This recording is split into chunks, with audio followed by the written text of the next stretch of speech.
Hello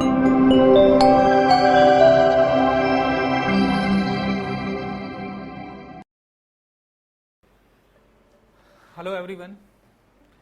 This video I am making for the essay paper conducted yesterday on 20th of September 2024, and this is the detailed video along with the overview that I will be giving. Though the other candidates are writing as of now the paper in the exam hall for GS paper 1, 2, 3, 4, but they will be able to see so that the inner evaluation and the kind of idea that they have written and the kind of content which is actually required from my or the other faculty's experience of around 15 years. So they will be having good idea, and the new people who are practicing essay and having the idea and the improvisation ways and means that what all should be written in an essay. So that's how it should go on. On my app it is live, so let me check that whether the audio sound is there or not. So anyone can tell me that audio sound is there? Okay, so I can go further. The essay paper, as you know, that it is having 2 sections, and from each section out of 4 essay topic given in one section, you have to choose 125 marks each. These are the 4 essays जो हिंदी और English दोनों में लिखे हुए हैं. Actually this is the screenshot right of the actual paper. तो यहाँ पर बेसिकली 4 ऐसे हैं, और इनका यदि कंपैरेटिव इंडेक्स में लास्ट ईयर के साथ में डिफ़िकल्टी लेवल देखें तो जो लैंग्वेज का जो सेंटेंस है एक ऐसे के अंदर टॉपिक के फॉर्म में थोड़ा सा रिलेटिवली सभी के एवरेज यदि मिलाएं तो कम है. लास्ट ईयर जो ऐसे के टॉपिक थे वो काफ़ी थोड़े से बड़े थे, थोड़े से रिलेटिवली कहें डिफ़िकल्ट थे, उनके जो मीनिंग थे वो अलग अलग निकलते थे. इस बार के जो टॉपिक हैं यदि चूज़ करना पड़े किसी को तो इजी ग्रेस्पेबल टॉपिक को चॉइस करके वो आगे बढ़ सकता है. नाउ इसमें यदि सारे के सारे हम टॉपिक देखें तो सब आधी आधी लाइन में ख़त्म हो जाते हैं. यहाँ पर बस ये एक पूरी बड़ी लाइन आई है और यहाँ पर एक लाइन से ज़्यादा है, बाकी सब एक एक लाइन से कम है और इजीली ग्रेस्पेबल टॉपिक्स हैं.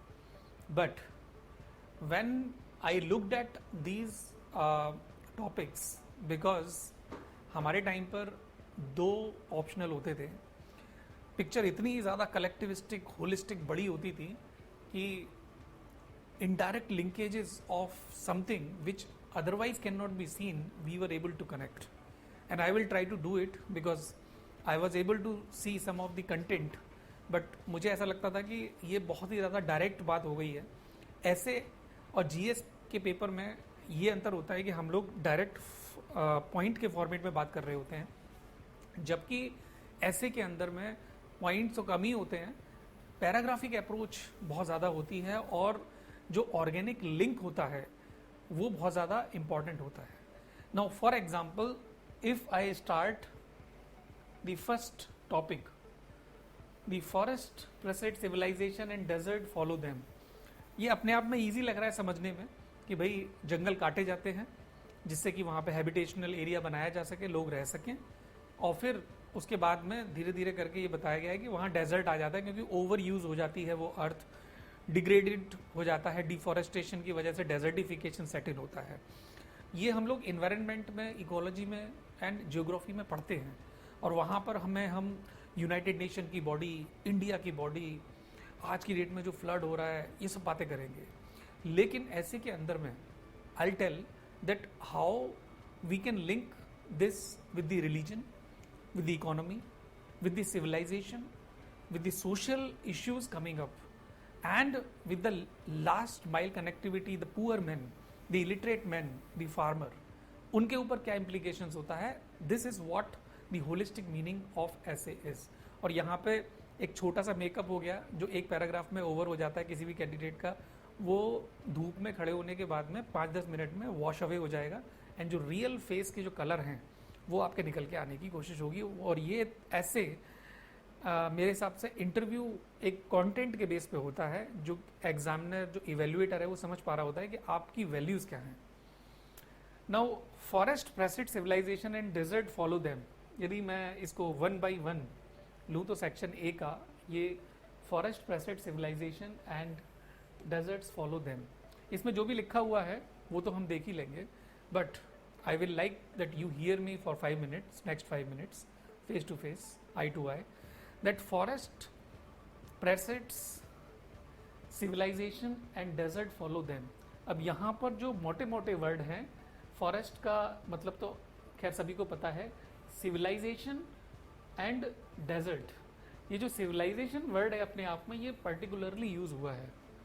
यहाँ पे पॉपुलेशन, हैबिटेशन, कुछ और यूज हो सकता था, ह्यूमन बीइंग यूज हो सकता था, लेकिन यहाँ पे सिविलाइजेशन वर्ड क्यों यूज हुआ है, यहाँ पे ट्राइबल वर्ड यूज क्यों नहीं हुआ। सिविलाइजेशन का मतलब सिंपल होता है जो civil code of ethics, civil code of conduct रखते हैं। सिविलाइजेशन का मतलब सिंपल ये है कि हम सारे के सारे लोग कपड़े पहने हुए हैं क्योंकि हमने एक civil code of acceptance develop किया हुआ है। अब ये पीके मूवी की तरह कि यदि कौआ टाई पहन लेगा तो बुरा लगेगा, जैसा एक डायलॉग था आमिर खान का, उसी तरीके से यदि ट्राइबल जारवा ट्राइब जो अंडमान निकोबार में है वो कपड़े नहीं पहनते, पेड़ की छाल लपेट लेते हैं, तो उनको सिविलाइजेशन नहीं बोला जा सकता in a mainstream sense. Mainstream मतलब जो majority of the people are living. Civilization होने के बाद में हमें ये पता है कि पानी हमें चाहिए, हमें ऑक्सीजन चाहिए, हमारे बच्चों को शायद जिनको हम गिफ्ट करके जाने वाले हैं अपने लाइफ ओवर होने के बाद में, उनको भी इस ऑक्सीजन और पानी की ज़रूरत पड़नी है, और फिर भी हम फॉरेस्ट को काटेंगे। इसका कारण क्या है? यदि मेरे को ऐसे में शुरुआत करनी पड़े तो मैं सबसे पहले ये लिखूंगा that am I right person as a UPSC aspirant to write an essay for this topic? Answer perhaps is negative because I will be selected as a bureaucrat. Now bureaucrat will be advising the minister that sir ये policy बनानी चाहिए। It is the parliamentary law जो उनको अपने test के हिसाब से लेके आना है, एंड उसको जो कवर देना है एक्सेप्टेंस वाला, उसके लिए ब्यूरोक्रेट्स की मदद की जाएगी। जो एक्चुअली बिटर ट्रूथ है कि हम इसे अच्छे कवर के साथ में वो बुक पेश करें जिसका content basically exploitative in meaning हो सकता है, लेकिन लोगों को पता ना चले, लोगों को ये लगे कि भाई बहुत बड़े बड़े रोड बन रहे हैं, डेवलपमेंट हो रहा है, इतनी बड़ी बड़ी इंडस्ट्री आ रही है, और पता नहीं इंडिया कहाँ जाने वाला है। कहाँ जाने वाला है इंडिया? हम दो, हमारे दो की कोई बात नहीं करता, may be article 44 uniform civil code की हम बात कर रहे हैं। जितना हमने कर लिया it is more than sufficient if we follow in letter and spirit. हम दो, हमारे दो, इतने सारे रोड बन चुके हैं, जो कि रोड टूटे हुए हैं उन पे ध्यान नहीं देना है, उनका मेंटेनेंस नहीं करना है, नए रोड बनाने। ऐसा कारण क्या है? उसका कारण मैं आपको बताता हूं। सबसे पहला कारण है पॉलिटिकल फंडिंग ऑफ इलेक्शन। जो इलेक्शन होते हैं उसमें कैंपेनिंग होता है, और कैंपेनिंग के टाइम पे आपको पता है जिस दिन चुनाव होगा उससे पहले आपको बोतल देने वाले आ जाएंगे, कैश डिस्ट्रीब्यूशन आ जाएगा, फ्री वीज हो जाएगा। इतना पैसा सक होता है स्विस बैंक के अकाउंट से इलेक्शंस की फंडिंग के लिए। वो पैसा फीड कहाँ से होता है? वो पैसा फीड होने के लिए tax money is the main source, and tax money allot होगा पार्लियामेंट्री लॉ से नए नए प्रोजेक्ट्स के लिए। नेशनल हाईवे 8 लेन प्रोजेक्ट आ रहा है भाई, नेशनल हाईवे 8 लेन प्रोजेक्ट है, गोल्डन क्वाड्रिलेटरल प्रोजेक्ट था, हजारों करोड़ों रुपए की जरूरत है। उसके लिए फॉरेस्ट काटे जाएंगे, और फॉरेस्ट काटे जाएंगे, डिस्प्लेसमेंट होगा, बहुत कुछ है, लेकिन नेशनल हाईवे बहुत आना जरूरी है, एज इफ इसके बिना काम नहीं चल रहा था। अब मेरा कहने का यहाँ पे मतलब ये है कि उस नेशनल हाईवे की ज़रूरत क्या है, उन ज़्यादा माइंस की ज़रूरत क्या है, ज़्यादा हॉस्पिटल्स, ज़्यादा स्कूल्स की ज़रूरत क्या है। यदि आप पॉपुलेशन को हिंदू रेट ऑफ ग्रोथ के हिसाब से लेके आके रखें, उतने ही स्कूल काफ़ी हैं, उतने ही रोड काफ़ी हैं। मैं ये नहीं कह रहा कि हमें आगे नहीं बढ़ना है, हमें नए रोड नहीं बनाने, बट बहुत ही ज़्यादा रिमोट ज़रूरत पड़ती है, तब हम फॉरेस्ट का बहुत छोटा सा फ्रैक्शन कट करते हैं। और जब फॉरेस्ट कट जाएगा फिर उसके बाद डेजर्टिफिकेशन होगा, फिर रेगिस्तान जैसा हमारा राजस्थान है, वहाँ पर कुछ परंपराएं डेवलप होती हैं। कैसी परंपराएं कि एक पर्सन की 3 शादियां होंगी, क्योंकि एक लेडी जो प्रेग्नेंट होगी उसके लिए पानी लाने के लिए आदमी तो जाएगा नहीं, बिकॉज वो एक टेस्टोस्टेरोन इफेक्ट है। तो दो जो लेडी हैं वो 4-5 किलोमीटर से एक एक घड़ा अपने सर पे रख के लेकर आएंगी। तो एक इंसान को, एक मेल को जिंदा रखने के लिए 2 या 3 शादी का कॉन्सेप्ट निकल के आया। मुझे जयपुर की याद आती है, जयपुर का नाम पड़ा है राजा जय सिंह से, और राजा जय के 16 रानियां थी। 16th रानी से उनको लव हो गया था, उसके बाद उन्होंने शादी करना छोड़ दिया। अब एक हस्बैंड है और एक हस्बैंड की कितनी वाइफ हैं? 16। ये उस समय की बात है। ये तो हिंदू कोड बिल 1954 में आया, ठीक है, जिसकी वजह से हिंदू साम्राज्य और हिंदू जो राजा थे और हिंदू जो लोग थे उनके लिए पॉलीगैमी बिल्कुल बंद हो गया। दूसरा मेरे को एक बहुत फार साइटेड लगता है कि जो जैसे यूएई है, वहाँ पर हम जाएं तो इतनी गर्म हवाएं चलती हैं कि पूरी की बॉडी जो है वो झुलस जाए। तो उन्होंने एक पूरा लिफाफा टाइप अबाया जो क्लोथ है उसको डेवलप किया। गर्ल्स यदि उसे पहनते हैं तो उसे बुरखा बोलते हैं।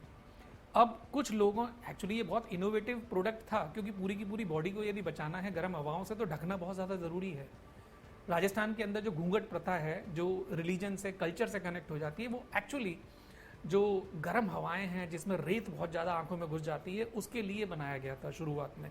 लेकिन वो धीरे धीरे करके एक कस्टम कल्चर का हिस्सा बनता है, रिलीजन से कनेक्ट होता है, और फिर उसके बाद कंट्रोवर्शियल चीज़ें शुरू होती हैं, बुरखा की, हिजाब की, जिसके ऊपर लोगों की जान जाती है, पॉलिटिक्स होती है, नई नई पॉलिटिकल पार्टी बनती हैं और वो शायद जीत भी जाती हैं। तो मैं आपसे क्या कहना चाह रहा हूँ कि फॉरेस्ट कटता है, डेजर्टिफिकेशन आता है, फिर नई अबाया, बुरखा, हिजाब, पॉलीगैमी जैसी चीज़ें शुरू हो जाएंगी, और फिर एक विशियस सर्किल सेट इन होता है जिसमें कोर प्रॉब्लम तो एक है और एक डिस्टेंट प्रॉब्लम दूसरी बनती है।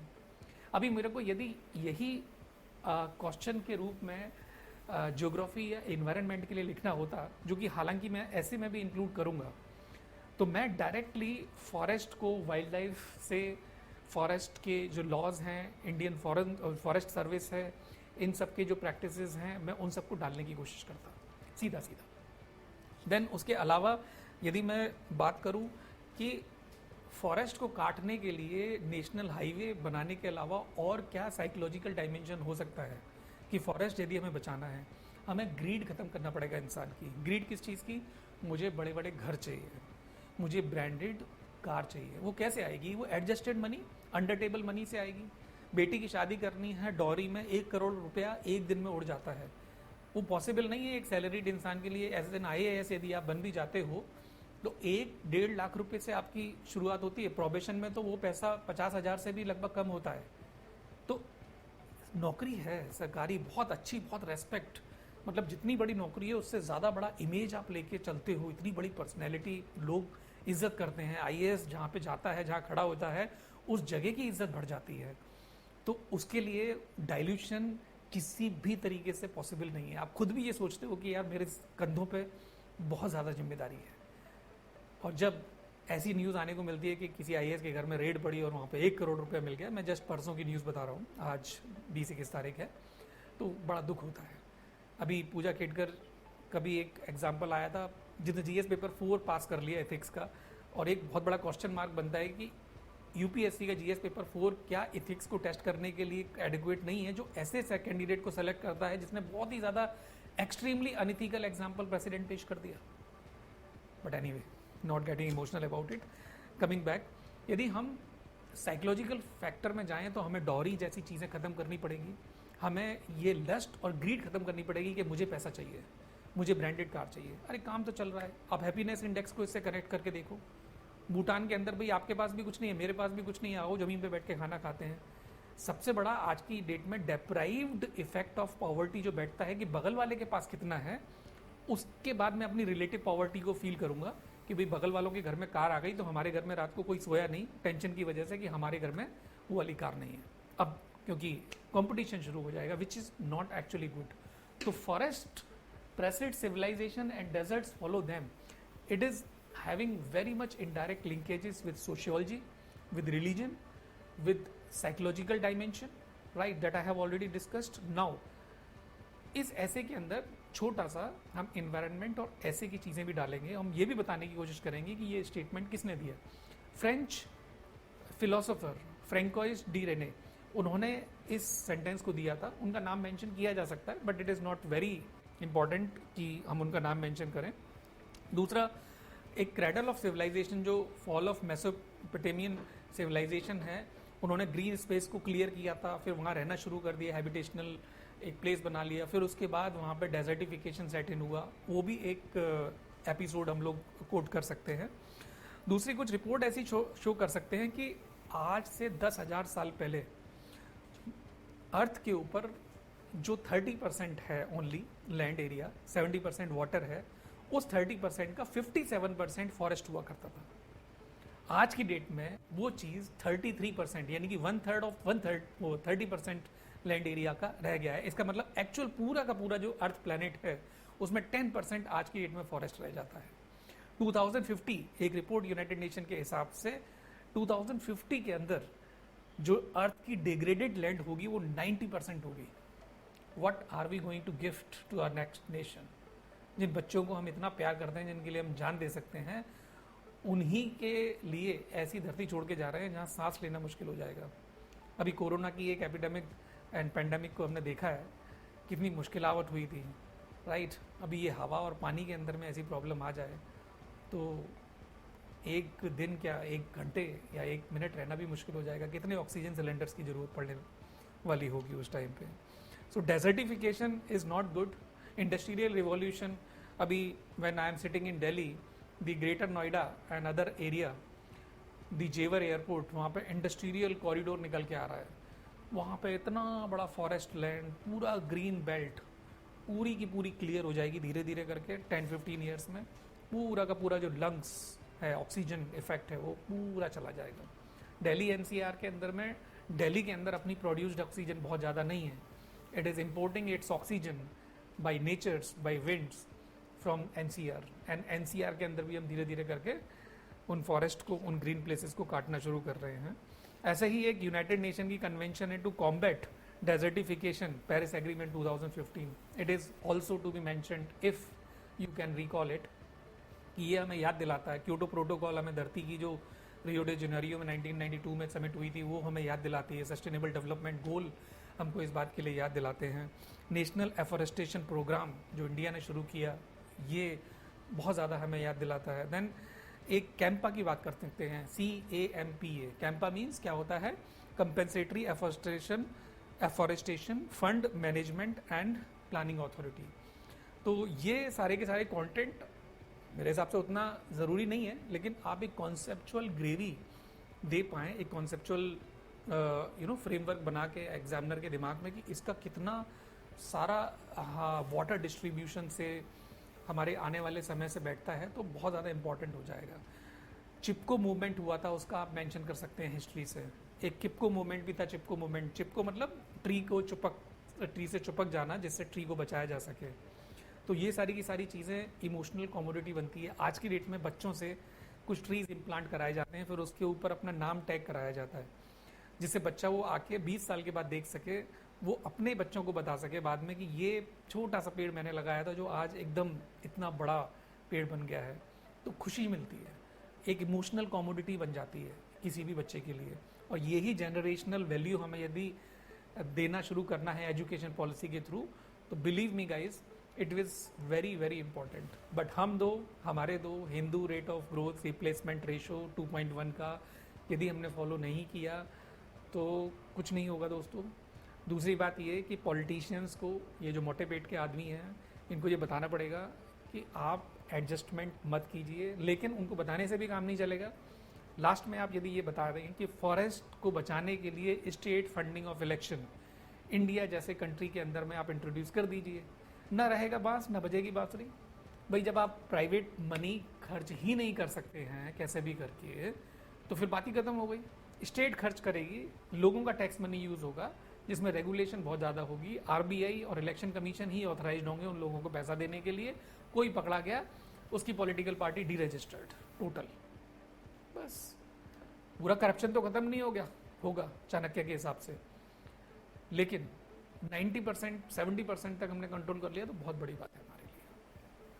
सो I think this is a very relatively new angle that I have given and you must use it in the other topic which will be coming in the years that you will be giving exam.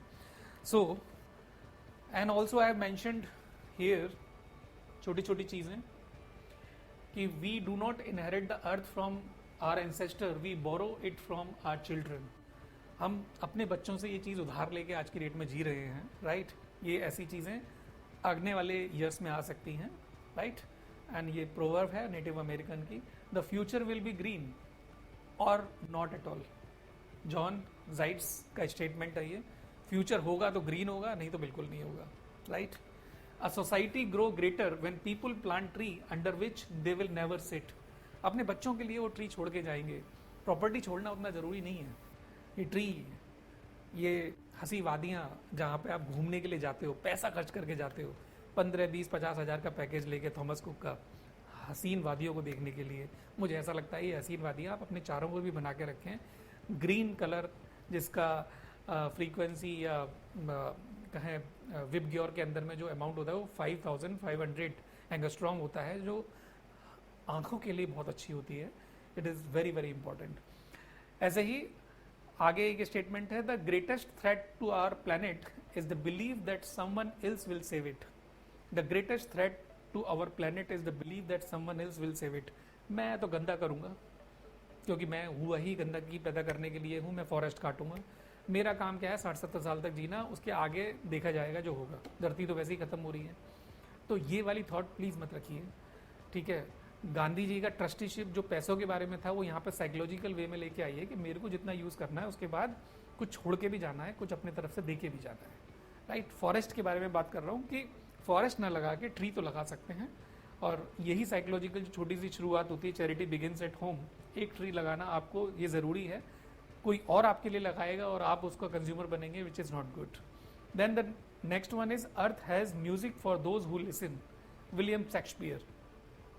I think this is something which is very very important. And मुझे ऐसा लगता है, hunch feeling है कि यदि ecology and environment को sensitization के रूप में ऐसे में यदि ये आना है तो ये कभी अगले बार 1-2 साल में पूछा जा सकता है. So guys, I hope I am not very fast and you are able to grasp me. I am going further and ये इसी के बारे में है सारा का सारा. If you think you are too small to be effective, you have never been in bed with a mosquito. Very direct, difficult, not graspable sentence as an essay. If you think you are too small to be effective, यदि आप सोचें कि आप एक अकेले आदमी है tree लगाने के लिए, you have never been in bed with a mosquito, right?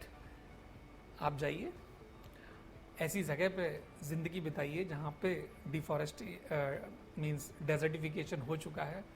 कितनी परेशानियाँ हैं, मच्छर हैं, बड़ी बड़ी छिपकलियाँ हैं, न ग्रीन है. यदि आपने वो फील किया है तो फिर आपके अंदर में ये फील आ जाती है कि कितनी परेशानी होती है लोगों को, और मुझे ऐसा किसी दूसरे के लिए नहीं सोचना है, एटलीस्ट इमेजिन तो नहीं करना है, right? Then civilization as it is now is like a thin layer of ice upon a deep ocean of chaos and darkness, right? Vladimir Nabokov. Civilization as it is now is like a thin layer of ice upon a deep ocean, chaos and darkness. हालांकि ये ice वगैरह की जब बात कर रहे हैं तो मुझे याद आ जाता है हमारे ग्लेशियर्स जो मेल्ट हो रहे हैं, हमारा जो अंटार्कटिक रीजन है, अनहैबिटेड लैंड है, कनाडा का जो नॉर्थ एरिया है, पोलर रीजन्स है, वहाँ पे लोगों ने स्टेशंस बनाना शुरू कर दिया है. और आप सोचिए यदि आइस ने पिघलना शुरू कर दिया तो पहले ही कुछ कंट्री जो हैं वो डूबने के कगार पे आ चुके हैं. तो ये भी एक इन्वायरमेंट और इकोलॉजी का डिस्टर्बेंस ही है, but it may be connected indirectly to the current topic. Hindi में एक लिखा हुआ है, वृक्षा सर्वेशा सखा, tree are friends to all. ठीक है, इनका ख्याल रखिए, ये दोस्ती हैं आपके. एक वनानी सर्व संपदाम, forest are the source of all wealth. यदि आप इंग्लिश मीडियम के स्टूडेंट हैं और ऐसा कुछ लिखते हैं, कभी इवेल्युएटर साउथ इंडिया से हो who is not very comfortable in Hindi, तो आप उसका इंग्लिश वर्जन जरूर लिख दें, right? I am not saying कि आप ऐसा करें कि आपको हिंदी लिखनी ही नहीं है, लिख सकते हैं, बिल्कुल अपील अच्छा बनता है. राइट। करंट एग्जांपल्स, आज की डेट में हसदियो फॉरेस्ट के ऊपर कितनी कंट्रोवर्सी हुई, गोवा के अंदर आप कॉरिडोर लेके निकाल के ला रहे हैं, वहाँ पे कितने लोगों ने प्रोटेस्ट किया, right. Mollem national park and Bhagwan Mahavir wildlife sanctuary, Uttarakhand का कैलंगा रिजर्व फॉरेस्ट, ये सारी की सारी चीज़ें करंट एग्जाम्पल के रूप में मेंशन हो सकती हैं। लेकिन रिलीजन से, इकोनॉमी से, सोशल इश्यूज से इसको कनेक्ट करना बहुत ज़्यादा ज़रूरी है। ऐसे is all about sensitization for the remote things. So I hope this topic wherein forest and desert का connection एक civilization से बैठा होगा आपके दिमाग में. Now we come to the topic, another topic, empire of future will be empire of the mind. Empire of future will be empire of the mind. ये basically Winston Churchill का एक कोट है। हिस्ट्री में यदि हम देखें कि हमेशा जो साइकोलॉजिकल वॉरफेयर है, जिसने एक मैनिफेस्टेशन देखा है फिजियोलॉजिकल वॉर का, चाहे वो आज की डेट में युद्ध हो रहा है, राइट, इजराइल एंड पैलेस्टाइन के बीच में, जिसमें दूसरे कंट्री भी ज्वाइन कर रहे हैं। लेकिन यदि ये साइकोलॉजिकल वॉरफेयर को कोल्ड वॉर के रूप में आप देखो, या फिर घर के अंदर, किचन के अंदर में जो सारी पॉलिटिक्स होती है अपने फैमिली के मेल को कंट्रोल करने के लिए या अपने काम करवाने के लिए, उसको देखो तो वॉर शुरू होता है साइकोलॉजिकल लेवल पे। दो सिबलिंग्स होते हैं, उनमें भी कंपटीशन होता है, वो भी एक बहुत सॉफ्ट जो बेनिफिट देने वाला वॉर है, होना भी चाहिए। Competition, healthy competition is very very important, right. But if we say that future कि जो एम्पायर्स हैं वो एम्पायर्स होंगे माइंड के, तो थोड़ा सा मेरा दिमाग यूनिवर्स से मेटावर्स की तरफ चला जाता है, थोड़ा सा मेरा दिमाग चला जाता है आईपीआर की तरफ, कि मैंने कोई चीज़ लिखी है, इंटेलेक्चुअल प्रॉपर्टी राइट, वो मेरा है और मैंने आपको बेच दिया और वो लाइसेंस एक्सपायर होता है अभी, तो काम खत्म हो गया। मैंने आपको कोई सॉफ्टवेयर दिया, यदि आपने एंटीवायरस उसका नहीं खरीदा तो पूरा का पूरा सिस्टम आपका गया। बड़े बड़े रेलवे के जो नेटवर्क है, रिजर्वेशन जिसमें होते हैं, वो एकदम सीज हो जाते हैं। एटीएम चल रहे हैं जिसके ऊपर डिपेंडेंस है टोटल लोगों का, एकदम से ठप हो जाता है। एक छोटा सा वायरस आएगा और वो निकल जाएगा। जिसने सॉफ्टवेयर बनाया है वायरस जैसा, क्योंकि वायरस भी अपने आप में एक सॉफ्टवेयर है, वो बेसिकली क्या है, एम्पायर ऑफ माइंड ही तो है। आज की डेट में हर कोई एडिक्टेड है, डिपेंडेंट है सोशल मीडिया, ट्विटर अकाउंट के ऊपर, everything. If you look at Google, जो अपना एक हैबिट में ला चुका है हर किसी के लिए, जो इंडिया के अंदर जिसका सर्वर नहीं रखा हुआ है, और आप सोचें कि आपकी प्राइवेसी आप ही को पता है, गूगल को सब पता है, एंड वो गूगल क्या बन गया है आपके लिए, एम्पायर। और जो सर्वर जिसके पास है वो किसी की भी इंफॉर्मेशन निकाल सकता है।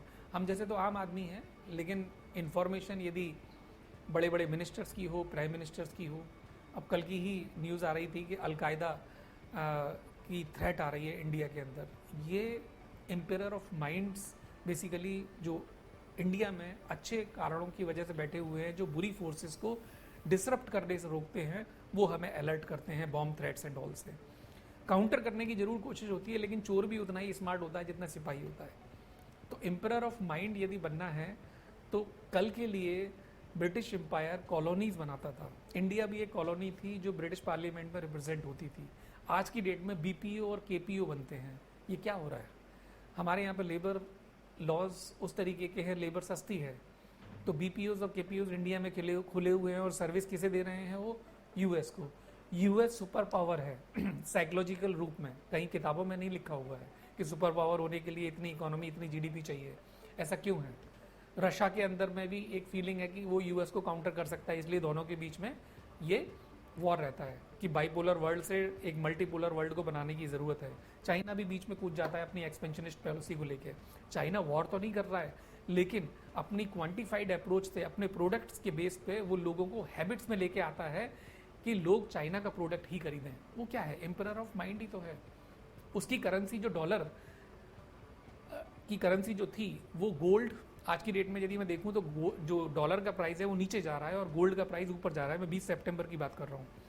तो ये गोल्ड और डॉलर क्यों अपने आप में एक दूसरे से कनेक्ट हो जाते हैं? क्योंकि यूएस जो माइंड के रूप में एक एम्परर बनने की कोशिश रखता है पूरे के पूरे वर्ल्ड के अंदर एक सुपर पावर के रूप में, क्योंकि 70% ऑफ द गोल्ड यूएस के अंदर मौजूद था, और पहले जब आईएमएफ वर्ल्ड बैंक नहीं थे, पेपर गोल्ड का कॉन्सेप्ट नहीं था, तब लोग डॉलर इकट्ठे कर लेते थे, क्योंकि बार्टर सिस्टम्स के बाद करेंसी आई, करेंसी गोल्ड और सिल्वर में ही होती थी, लेकिन गोल्ड और सिल्वर कम होने लगा, फिर डॉलर निकल के आया, क्योंकि यूएस के पास डॉलर 70% ऑफ द वर्ल्ड है, तो फिर लोग अपने पास में डॉलर इकट्ठा करके रखने लगे कि जब प्राइसेस बढ़ेगा तभी डॉलर को रिलीज करेंगे।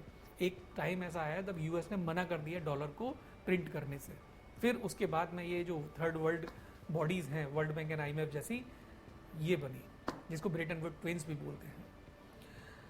आई hope you are understanding, because I understand कि ये इकोनॉमी वगैरह वगैरह सब आपने पढ़ा हुआ होगा, और मैं बहुत स्पीडली ये सब चीज़ें मेंशन करते जा रहा हूँ, क्योंकि आप ऑलरेडी एक लेवल पे हैं और कनेक्ट करने के लिए बिल्कुल रेडी हैं। सो अभी यदि गोल्ड इतना प्रेशियस मेटल है, राइट, गोल्ड अपने आप में एक एम्परर है लोगों का, उसका एनसीईआरटी में सबसे बड़ा एक्सप्लेनेशन क्या है, गोल्ड एक चमकती हुई मेटल है जिसको फीमेल्स ने बहुत प्यार किया है, और फीमेल्स ने मेल से ये एक्सपेक्ट किया है कि ये मुझे ला के दो। तो पुराने टाइम में क्या होता था, लड़ाई हो जाती थी, क्योंकि फीमेल को इम्प्रेस करना था, और गोल्ड हुआ या एलिफेंट का जो टस्क हुआ, उसके भी ऑर्नामेंट लेडी को बहुत पसंद थे। तो it is ladies love, because of which gold as a precious metal has come up, right. It has been mentioned in NCERT, economy की बुक है, शायद 11th या 12th क्लास की। So this is something which is a very psychological dimension of what is happening today for gold and other metals. Then Alexander the Great, जो emperor पूरे के पूरे संसार को बनना चाहता था, हिटलर ने भी यही सपना देखा था। Emperor of future will B emperor of mind. ये थोड़ा सा अलेक्जेंडर और हिटलर की अप्रोच से डिफरेंट हो जाता है, जो एक्चुअल में काउंटर करना चाहते हैं, हर कंट्री को एक्सपेंशन करना चाहते हैं। आज की डेट में which is very matured world today, education is there, colonies को बनाना पॉसिबल नहीं है। केवल और केवल मेटावर्स जैसी चीज़ें, ऐसी एप्लीकेशंस जो दुनिया की दुनिया यूज़ कर रही है। आज की डेट में चैट जीपीटी एंड एआई का ज़माना है, सोफिया आ चुकी है। कल के लिए यदि वॉर होगा तो वो रोबोट्स के बीच में होगा। तो फ्यूचर ऑफ माइंड्स की बात हो रही है कि आप किस तरीके से सैटेलाइट्स को किसी लैंड से न छोड़ के किसी दूसरे प्लेनेट में रख देते हो, और वहाँ से वो लॉन्च होगी, धरती के किसी भी कोने पे लॉन्च हो सकती है, और किसी दूसरे कंट्री की आपको ज़रूरत नहीं है। This is emperor of mind. But negative dimension के साथ में आपको पॉजिटिव डायमेंशंस भी लेके चलनी है। एम्परर ऑफ माइंड भी ऐसे कुछ लोग हो सकते हैं जो रामराज की बात करते हैं, रावण राज की बात नहीं कर सकते, क्योंकि every coin has two sides. तो यदि हम इसको प्रॉपर यूज़ में लेके चलें तो बहुत अच्छा होगा। बट ऐसा मेंटल पावर जो इररिस्पॉन्सिबल कंट्री लाइक हमारे नेबरिंग कंट्री है पाकिस्तान जैसे, उनके पास आ जाए, जो कि बात बात पे आग बबूला हो जाते हैं, अपने खुद के डिस्ट्रैक्शंस के लिए खुद ही रेस्पॉन्सिबल हैं, उन लोगों के पास में नहीं होना चाहिए। मैं दूसरे किसी ऐसे में इस चीज़ के बारे में मेंशन करूंगा। I hope you have understood what I just wanted to say. तो ऐसा ही आज की डेट में कोई भी आप प्रोडक्ट खरीदते हो, बड़े बड़े एयरक्राफ्ट आए हैं, शिप आए हैं, उसका रिसर्च एंड डेवलपमेंट R&D जो यूनिट है वो दूसरा कंट्री अपने पास रखता है कि आप हमारे पास ही रहेंगे। आप देखो मेक इन इंडिया और मेड इन इंडिया में क्या अंतर है। Make in India is basically another garb of saying that emperor of mind it will B, because technical know how, innovations जो है वो हमारे पास आ जाएगा, हमें किसी के ऊपर डिपेंडेंट होने की जरूरत नहीं है, राइट। ऐसे ही अटल इनोवेशन मिशन का आप मेंशन कर सकते हैं, अटल टिंकरिंग लैब्स शुरू हुई, उनका आप मेंशन कर सकते हैं, एम्परर ऑफ माइंड। यदि मोदी जी का बड़ा सपना है कि स्टार्टअप्स नए नए निकल के आएँ, डॉक्टर कलाम जो खुद एक साइंटिस्ट थे, उन्होंने भी बहुत सारी इनोवेशन के मेजर्स लिए थे। एग्रीकल्चरल प्रोडक्ट्स के लिए वो हर साल अपने ही यहाँ पे राष्ट्रपति भवन में एक एग्जीबिशन लगाते थे, because I have also witnessed one, that is why I am mentioning it here. And पुराने ज़माने में तक्षशिला, राइट, नालंदा जैसी यूनिवर्सिटियाँ ये शुरू कर चुकी थी कि कैसे हमें इनोवेशन में आगे रहना है, जिससे कि हम लोग पूरे के पूरे वर्ल्ड को अपने प्रोडक्ट्स की सप्लाई दे पाएँ और नॉट डिपेंडेंट बना पाएँ, बट एक थैंक्स गिविंग ले पाएँ। डिपेंडेंट बनाना और उस चीज़ के लिए दूसरे लोगों को एक्सप्लॉइट करना वो गलत है, लेकिन पूरी की पूरे मैन काइंड को बेनिफिट देना बहुत ज़्यादा ज़रूरी है। उसका मैं एग्जांपल आपको देता हूँ। इंडिया आज की डेट में कोरोना की वैक्सीन फ्री देता है सभी को, और उसके परचेज्ड वर्जन भी अवेलेबल हैं। तो ये इनोवेशन था जो इंडिया ने एक रेस्पॉन्सिबिलिटी के साथ में दूसरे कंट्रीज को भी प्रोवाइड किया for free of cost thing, and for Indian also it has been provided free of cost. So emperor of future will be emperor of mind, which is very very important, and bureaucracy is nothing but knowledge is power। जब तक अकबर है वो केवल और केवल बीरबल की वजह से है, ये याद रखना। B for Birbal, B for bureaucracy, and bureaucracy is nothing but knowledge, and knowledge is power. I hope you have understood it.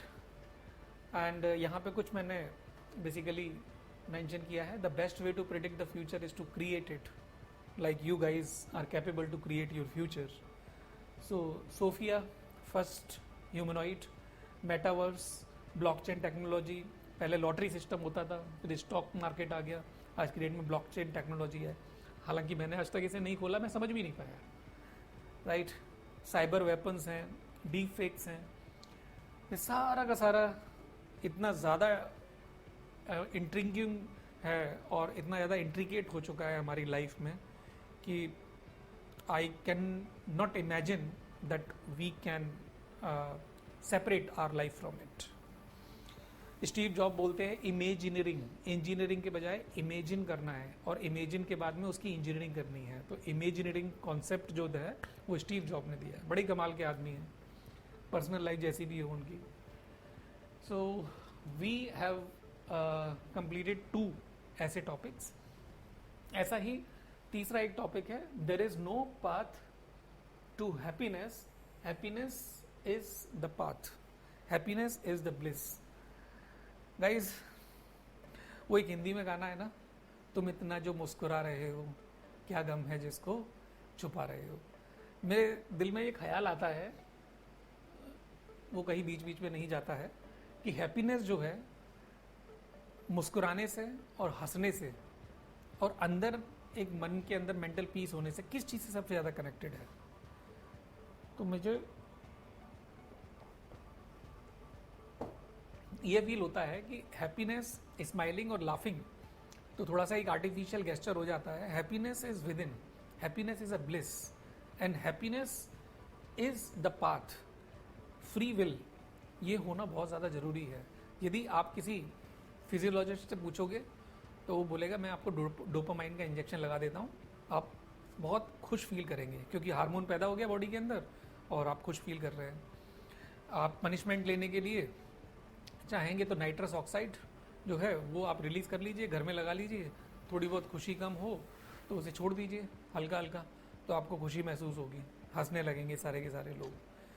दूसरी हैप्पीनेस जो आर्टिफिशियली लोग हैं कि भाई पूरे दिन काम किया, बड़ा फ्रस्ट्रेशन है, बड़ा स्ट्रेस है, शाम को लेके बैठ गए दोस्तों की लिखकर पार्टी, डिस्को में चले गए सब कुछ बुलाने के लिए, और फिर वहाँ पे आप क्लाउड 9, राइट, बहुत इफोरिक सेंस में आ जाते हैं और आप हैप्पी हो जाते हैं, जो कि बहुत टेम्प्रेरी सेंस है, उसमें लड़ाई भी हो जाती है।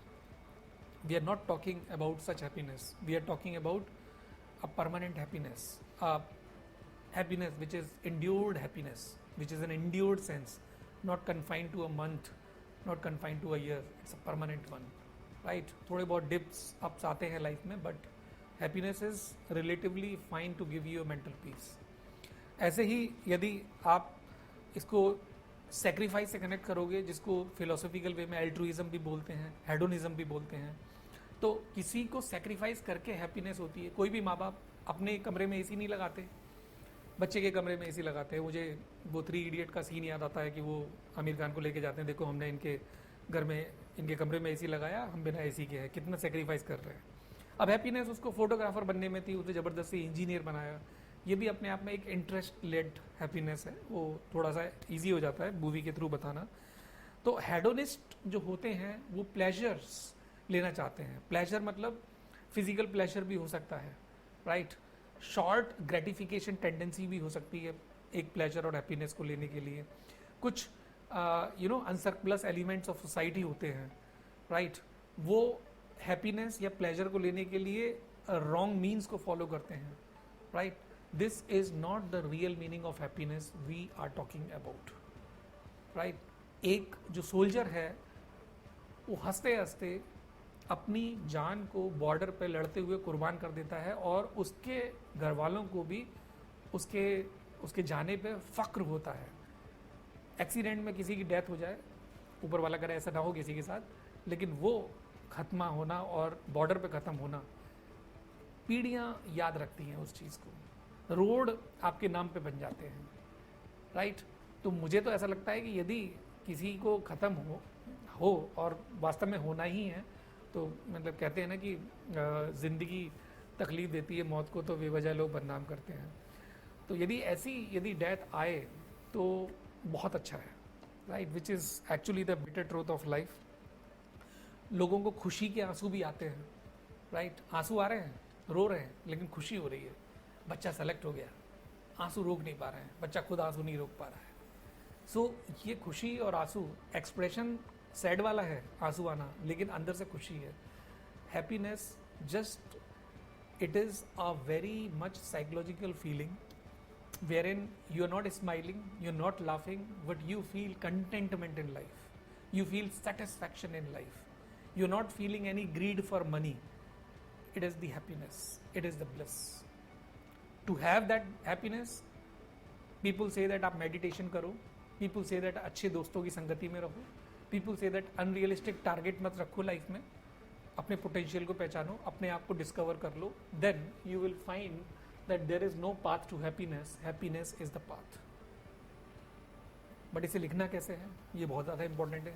सुनने में तो ये आसान लगता है, राइट। एक कॉन्सेप्ट है जिसका नाम है हेडोनिक ट्रेडमिल, आपने सुना होगा शायद इस चीज़ को।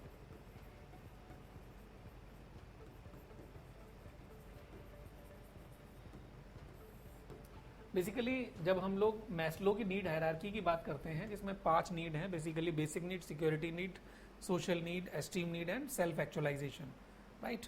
उसके ऊपर भी एक स्टेज उन्होंने बना दिया है।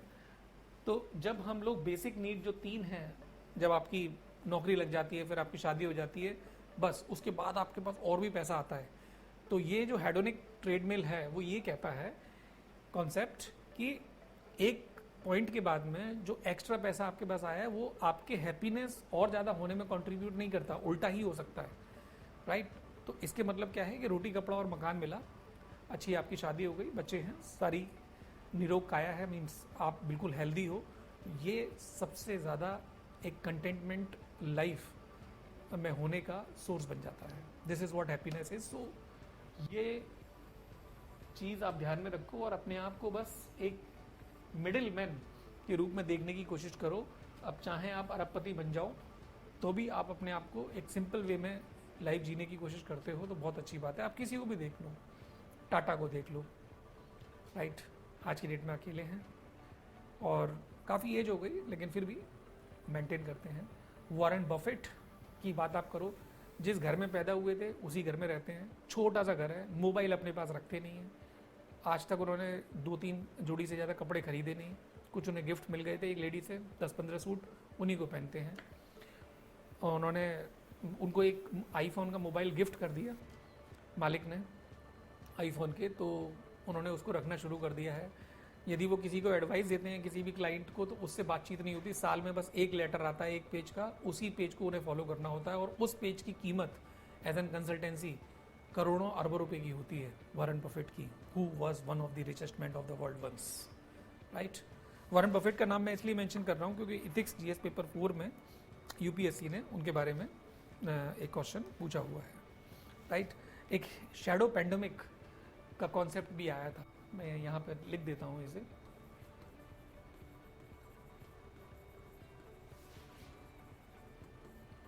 बेसिकली डोमेस्टिक वायलेंस जो घर में होता है, जब 4 लोग घर में मिलकर रहते हैं तो बर्तन तो खटकते ही हैं, उसकी वजह से हैप्पीनेस थोड़ी सी जाती है। तो बेसिकली वहाँ पर पर्सन ये सोचता है कि मैं थोड़ा इंडिविजुअलिस्टिक लाइफ जी लूँ। बुद्धा कहते हैं मिडिल पाथ है, नेटवर्क होना जरूरी है, 4 लोगों के बीच में बैठना जरूरी है, थोड़ा सा टाइम अकेले भी बिताना जरूरी है। तो happiness basically is a balanced way. यदि किसी भी एक्सट्रीम में आप जाओगे तो वहाँ पे या तो इनर वायलेंस से फेस करोगे अपने अंदर के क्लचेस से, या फिर किसी बाहर वाले पर्सन से आपका इंटेंगलमेंट हो जाएगा। So which is very very important life में। जैसे सारे के सारे खाने एक साथ खाने होते हैं, फल भी खाने होते हैं, उसी तरह से एक बैलेंस्ड रेजिमेंट डाइट होती है साइकोलॉजिकल, जो लोगों के रिलेशनल से एस्पेक्ट से कनेक्ट होती है, right. So no path to happiness, happiness is the path. ऊपर वाले से केवल एक ही चीज़ मान के चलो कि हमारे इंडिया का जो हैप्पीनेस इंडेक्स है, जिसमें इंडिया 146 आता है, and very unfortunately I am saying that Pakistan हमसे आगे है हैप्पीनेस इंडेक्स के मामले में। स्वीडन जैसा कंट्री, भूटान जैसा कंट्री जो हमसे जीडीपी में बहुत मतलब लो हैं, लेकिन हैप्पीनेस इंडेक्स के मामले में हम कितने लो हैं। इसका मतलब ये है कि हमें हैप्पीनेस के बारे में काम करना पड़ेगा। सो इंडिया की रैंक 126 है, ये आप ज़रूर मेंशन करें, right. Not 146 that I told, it is 126, okay. So altruism, hedonism, bliss, ये सब के आपको बताना बहुत ज़्यादा ज़रूरी है कॉन्सेप्ट। नाउ अभी we go for another topic. ये कुछ सेंटेंसेस हमने यहाँ पे लिखे हुए हैं, बेसिकली मैंने और हमारी टीम ने तैयार किया था, तो हमारी टीम ने कुछ और भी एक्स्ट्रा डाल दिए। मुझे बेसिकली बात करनी होती है एक प्लेन बोर्ड पे, और जहाँ पे मैं अपनी बात आँखों से आँखों मिला के करता हूँ, बट ये एक नया तरीका है जो इनरिचमेंट करने के लिए बहुत अच्छा है कंटेंट के लेकर। Happiness is not a destination, it is a way of life which is good. It is not a destination जहाँ पे हमें पहुँचना है, ये तो रास्ता है, राइट। रास्ते में बहुत सारे ऐसे लोग मिल जाते हैं जिसकी वजह से जो मंजिलें हैं वो भी छूट जाती हैं, और वो जो रास्ते में मिले थे वो अपने आप में एक मंजिल बन जाते हैं। ऐसा कहते हैं ना कि जैसे लॉ करने गए और वहाँ पे इन लॉज मिल गए, राइट। तो मंजिल तो थी लॉ करना, लेकिन वहाँ पे इन लॉ मिल गए, और इन लॉ की वजह से हैप्पीनेस बहुत अच्छी आ गई। This is just a satirical way to put your thoughts. The only way to find happiness is to stop searching for it and start living. कुछ लोग ओवर थिंकर होते हैं, पता नहीं क्या होगा ज़िंदगी में। अरे कुछ नहीं होगा तो क्या, एक अच्छा नया तजुर्बा होगा, राइट। फेल हो गए तो क्या हुआ, कुमुलेटिव कर्व के रूप में देखो आप कितना आगे अपने आप में हो चुके हो। दौड़ अपने आप से है, किसी और से नहीं है। यदि आपकी दौड़ अपने आप से है तो आप हमेशा खुश रहोगे। आधे से ज़्यादा दुख तो इसीलिए है कि चारों तरफ क्या हो रहा है। जब चारों तरफ हो रहा है तो आंखें बंद कर लो, सबसे ज़्यादा अच्छा है। आपसे आगे कितने लोग हैं उससे ज़्यादा ये देखना जरूरी है कि मेरे से नीचे कितने लोग हैं। आपके नीचे लोग हजारों हैं और आपसे ऊपर लोग केवल कुछ ही हैं। आप उन कुछ की वजह से दुखी हैं, और जो नीचे हैं आप उनके बारे में कुछ कंसर्न ही नहीं रखते। सो यदि आपकी दौड़ अपने आप से है तो आप स्टार्ट लिविंग कर देते हैं। मार्क ट्वेन का स्टेटमेंट है, the secret of happiness is to find joy in the journey, not just the destination. अभी मैं इमैनुअल कैंट की बात करने वाला था, जो डियोंटोलॉजिस्ट या टेलियोलॉजिस्ट के हिसाब से यदि आप देखो तो आपको एक ही बात पता लगती है कि डियोंटोलॉजिस्ट कहते हैं कि भाई प्रोसेस की बात करो, कर्म में ही आपको हैप्पीनेस मिलेगी। टेलियोलॉजिस्ट कहते हैं अरे जो मंजिल है वो अच्छी होनी चाहिए, जब मंजिल दिखेगी ताजमहल जैसी तो अपने आप में खुशी हो जाएगी, which is actually not the way. Celebrities की लाइफ में आप देखो, मंजिल होती है अपना एक लाइफ पार्टनर ढूंढना, एक अच्छा मूवी देखना। चलो मूवी बन गई, कुछ लोग सुसाइड कर लेते हैं। एक सेलिब्रिटी जो बहुत सुंदर है उसकी शादी दूसरे से हो जाती है जो देखने में बहुत अच्छे लगते हैं, लेकिन कुछ दिन बाद पता चलता है दोनों सेपरेट हो गए। यदि पूरी दुनिया को जो चीज़ अच्छी लग रही है देखने में, बड़ा खुशी मिलती है देखने से, और अंदर ये दो लोगों के बीच में इक्वेशन बड़ी ही अनहैप्पीनेस वाली हो जाती है, इसका मतलब जो दिखता है वो है नहीं, और जो है वो लोग आसानी से देख नहीं पाते, राइट। तो आप आसानी से देखने के लिए अपने अंदर की पिक्चर को देखें, बहुत अच्छा हो जाएगा। 2024 इंडिया की रैंक मेंशन की हुई है, जो मैंने ऑलरेडी आपको बताया है। India is ranking lower than it's neighbouring countries including China. 60th rank पे है, नेपाल 93rd पे है, पाकिस्तान 108 पे है, म्यांमार 118 पे है। हालांकि जो हमारी सरकार है ना, वो इन सब की बात नहीं करेगी, क्योंकि लोगों को सच्चाई पता चल जाएगी।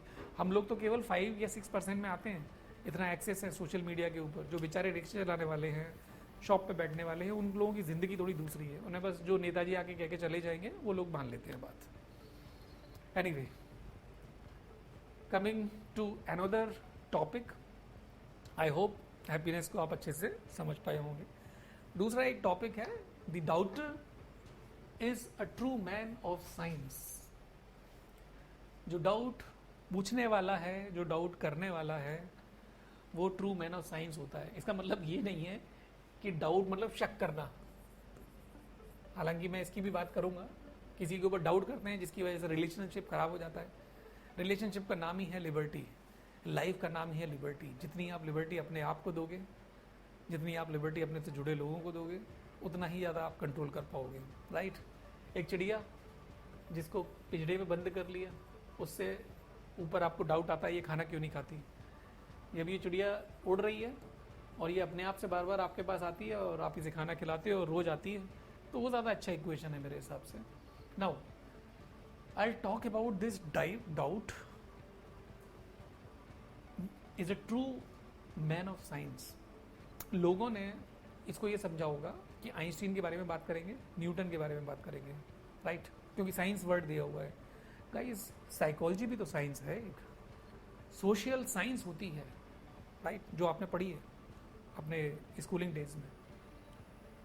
नाउ यदि सोशल एक साइंस है, तो क्या ये डाउट एक लड़की के मन में नहीं आ सकता जिसकी अभी अभी शादी हुई है, गांव के अंदर में है, उसे ये नहीं पता है कि प्रेगनेंसी के बाद जो डिलीवरी होगी वो घर पे होगी, नैनी आके करेगी, या हॉस्पिटल में होगी।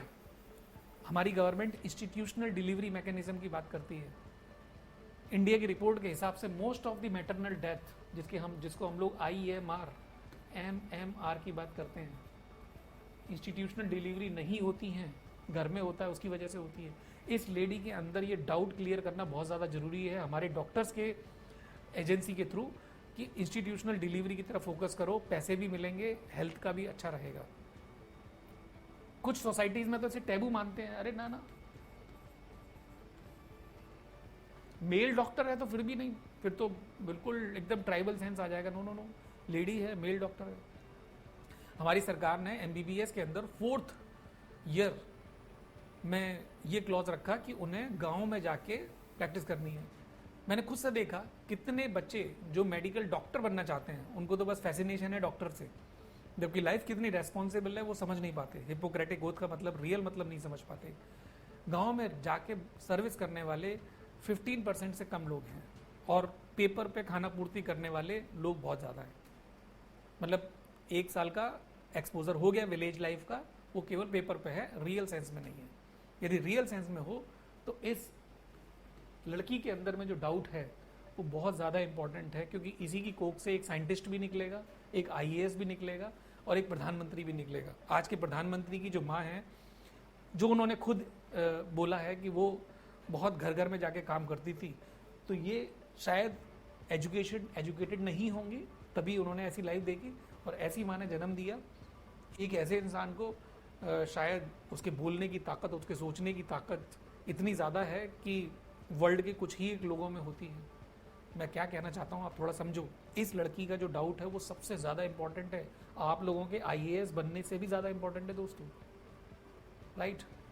एनीवे, दूसरा एक डाउट जो क्रिएट होता है वो होता है बच्चे के मन में। मेरा बच्चा,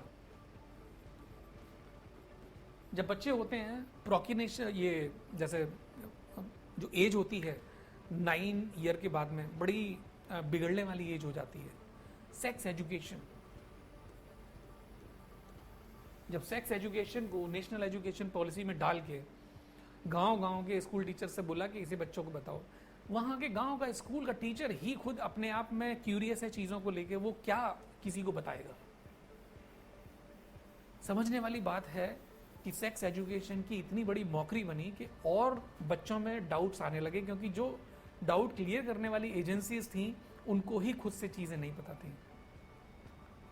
यदि सेक्स एजुकेशन की बात है तो डॉक्टर, जो सीनियर डॉक्टर है, जिसने MD किया हुआ है, जिसके लिए बॉडी एक टेक्निकल मशीन बन चुकी है, जो डिसेंसिटाइज हो चुका है इन सब चीज़ों से, ही और she is the right agency. And I will say that as a lady उसकी सबसे ज़्यादा रेस्पॉन्सिबिलिटी, यदि वो सेक्स एजुकेशन की बात करेगी तो लड़कियां भी उस चीज़ को सुन पाएंगी, क्योंकि मेल यदि बात करता है तो गाँव के लोग तो आधा पर्दा और लंबा ऊपर कर लेते हैं। Because I have seen the village life, that's why I know the gap between the rural and urban area. So this is another doubt which is to be focused upon. The doubt is a true man of science. बच्चे पूछ नहीं पाते, अपने माँ बाप से नहीं पूछ पाते कि ये सेक्स एजुकेशन क्या है, ये किस तरीके से होता है, procreation, whatever and what not. Even botany में, जूलॉजी में जो छोटे छोटे चैप्टर्स होते थे, उसमें बच्चे इतने इंटरेस्टेड होते थे, if I may recall my school life, which give me a sense कि ये कितनी बड़ी बिगड़ने वाली एज होती है। सेक्स एजुकेशन, IMR, MMR, ये सबसे बड़े डाउट है उस साइंस के जो दे सकते हैं, लेकिन झिझक की वजह से वो पूछ नहीं पाते। फैमिली प्लानिंग के लिए, मेडिकल शॉप पे जाने के लिए लोग डरते हैं कि कैसे हम अपने बात को बोलेंगे। मुझे याद आ रहा है कि वेंडिंग मशीन्स यूज होती थी जिससे किसी पॉइंट ऑफ कांटेक्ट खत्म हो जाए कि ह्यूमन का ह्यूमन से, and the person is able to have all the measures to have the family planning. This is the hesitational thing which is still you will be finding around you. It is just not possible to talk to your parents in an open manner for what this sex education is all about, right? Of course, this is the core of the things I just wanted to focus for this topic, because in all the social media platforms the other content will be available, but if you believe me guys, as a faculty of these many years experience, I have a very holistic collectivistic picture, right? I hope in the comment box you will be able to give me the correct insights if you have written the main examination this time. So other चीज़ें यदि इसमें डालनी है तो आप doubt करने वाला ही नए नए इन्वेंशंस को बनाता है। जैसे गैलीलियो ने ये क्रिश्चियनिटी का कॉन्सेप्ट जो था कि जियोसेंट्रिक हमारा प्लानिटरी सिस्टम है जिसमें अर्थ सेंटर पे है, उसको चेंज करके बोला no, it is heliocentric. Execution की कगार पे आ गए, मतलब मार दिया जाए ऐसे नए पर्सन को जिसने डाउट किया एग्जिस्टिंग मैकेनिज्म के ऊपर, क्योंकि पूरी की पूरी क्रिश्चियनिटी के जो कमांडमेंट्स हैं वो ही खत्म हो जाएंगे फिर। एनीवे, ऐसे ही आइंस्टीन थे, उन्होंने रिलेटिव मैकेनिज्म को मैकेनिज्म जो न्यूटन की थी उसे रिप्लेस किया, बिकॉज डाउट थे मन में। कॉपरनिकस ने भी क्वेश्चन किया था जियोसेंट्रिक मॉडल को। कॉपरनिकस तो भाग गए थे दूसरी जगह बचने के लिए कि ये मुझे भी मार डालेंगे। ऐसे ही साइकोलॉजिकल एंड सोशल डायमेंशंस, बहुत सारे डाउट्स निकल के आते हैं, इंक्लूडिंग यू, कि पता नहीं मैं सेलेक्ट हो जाऊंगा या नहीं हो जाऊंगा। ये तो विज्ञान है, ये आपका खुद का है। डाउट सबसे बड़ा तो ये है कि मैं कौन हूँ, who am I.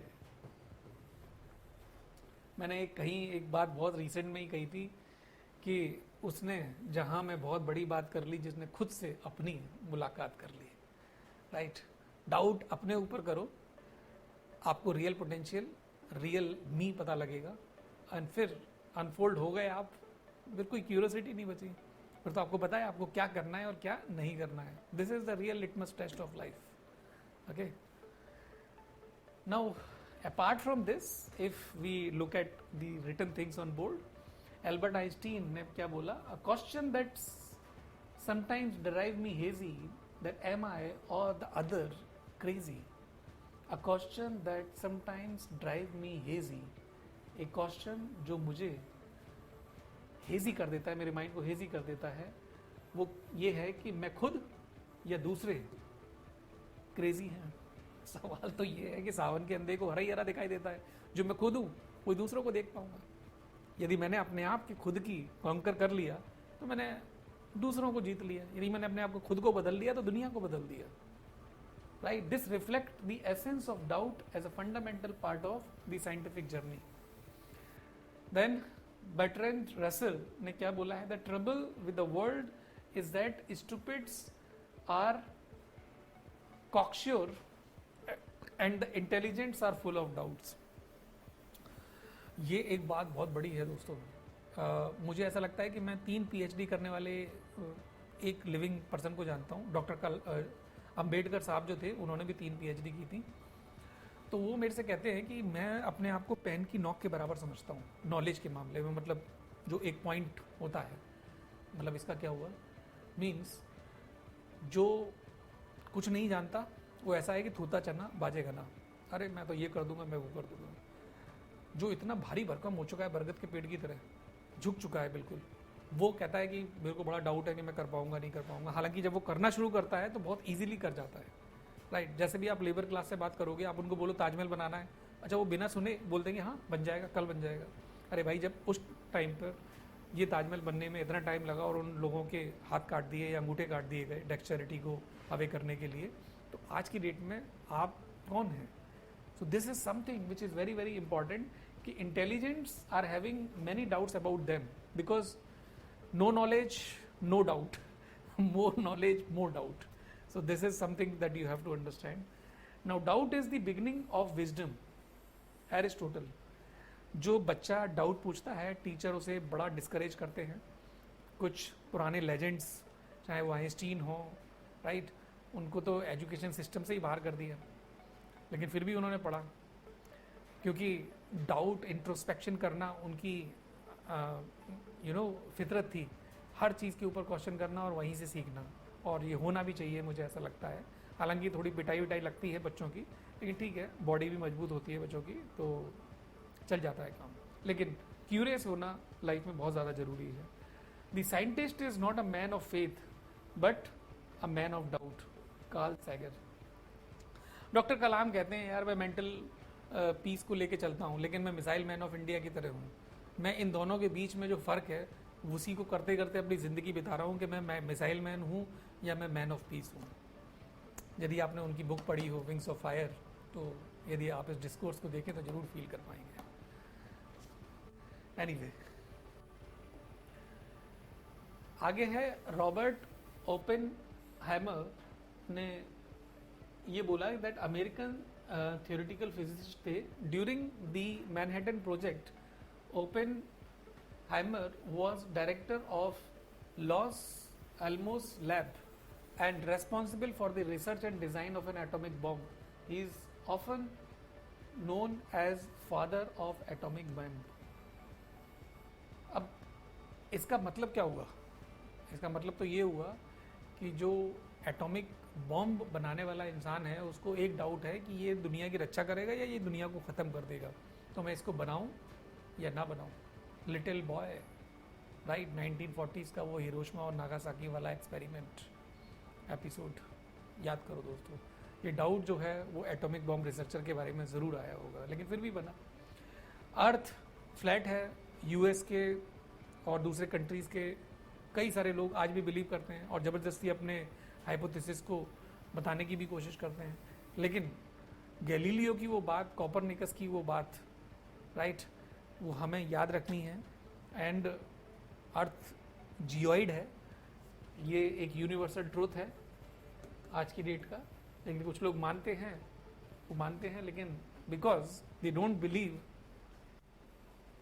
In to the theory of doubts, that is why they believe that it is flattened, which is beyond the ambit of doubt. People who have doubted the religious extremism, people who doubted God command theory. अब religious extremism क्या होती है? जैसे हिंदी में कहते हैं ना अंधभक्त, ये भी एक एक्सट्रीमिज्म ही है।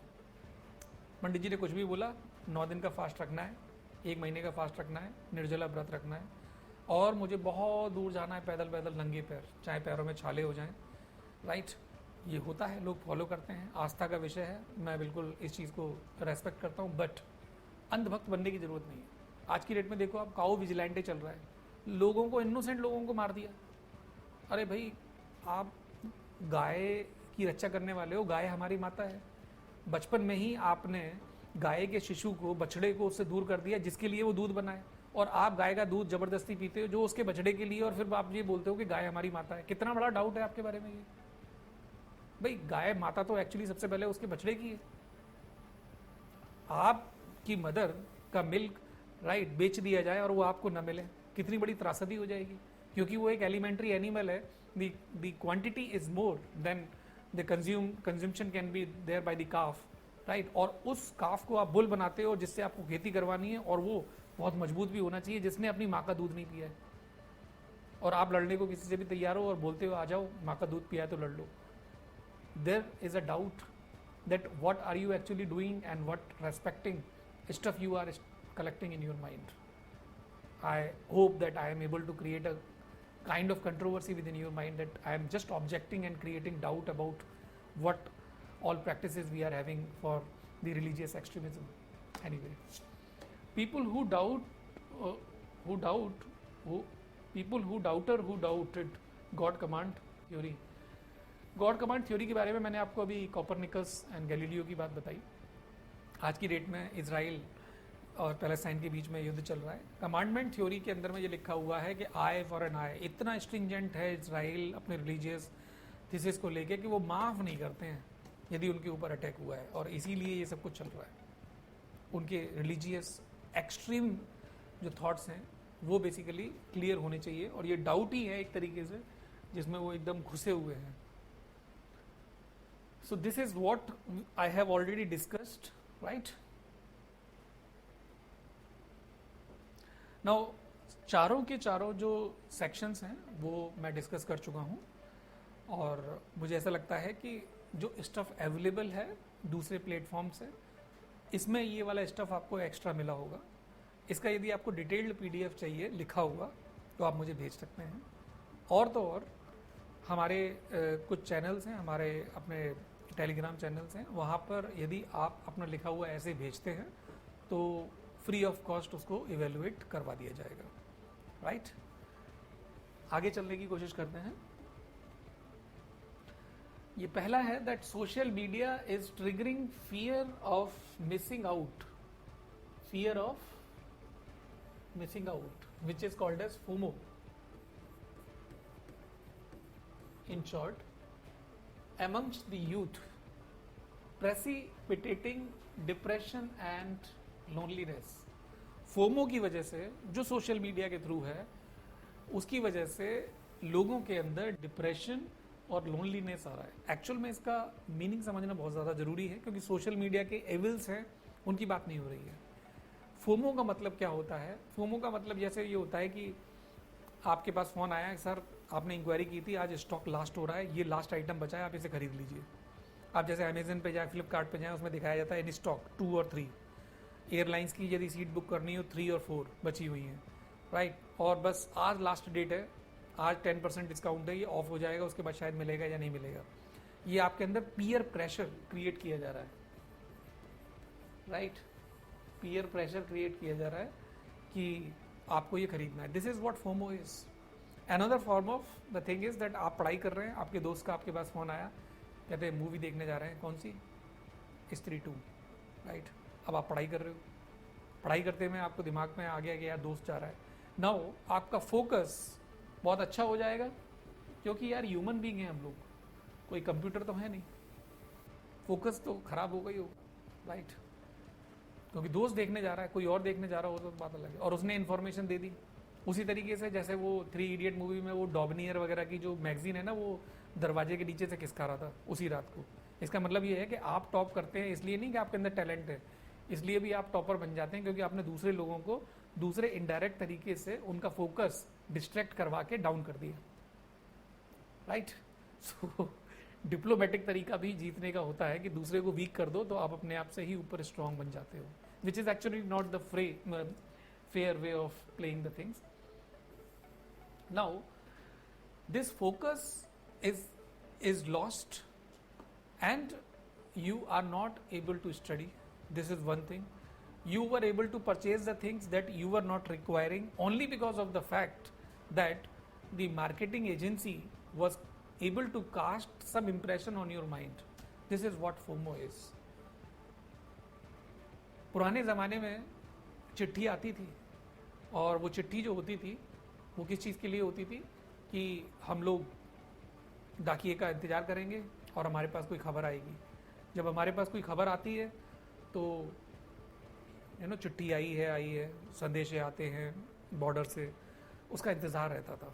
आज की डेट में क्या है, वीडियो कॉल से बात हो गई, और वीडियो कॉल से बात हो गई, ऑल ऑफ अ सडन मजाक भी हो गया या कुछ हो गया, अरे बाप रे कुछ हो गया, कुछ चोट लग गई, ऑल ऑफ अ सडन माँ परेशान हो गई, क्या होगा. छोटी सी चोट लगी है जो ठीक भी हो जाएगी. दूसरा पर्सन जो गाड़ी चला रहा है या किसी और काम में है वो भी अपने आप को एक फोकसफुल रख पाता है. लेकिन इन वीडियो कॉल्स ने, इन व्हाट्सएप यूनिवर्सिटी ने सारा का सारा जो डिस्टरबेंस है वो क्रिएट किया हुआ है। इवन आप साइबर बुलिंग को देखो, जो एनसीआरबी का डाटा है वो ये बताता है साइबर बुलिंग की वजह से लोग कितने डिप्रेशन में चले जाते हैं।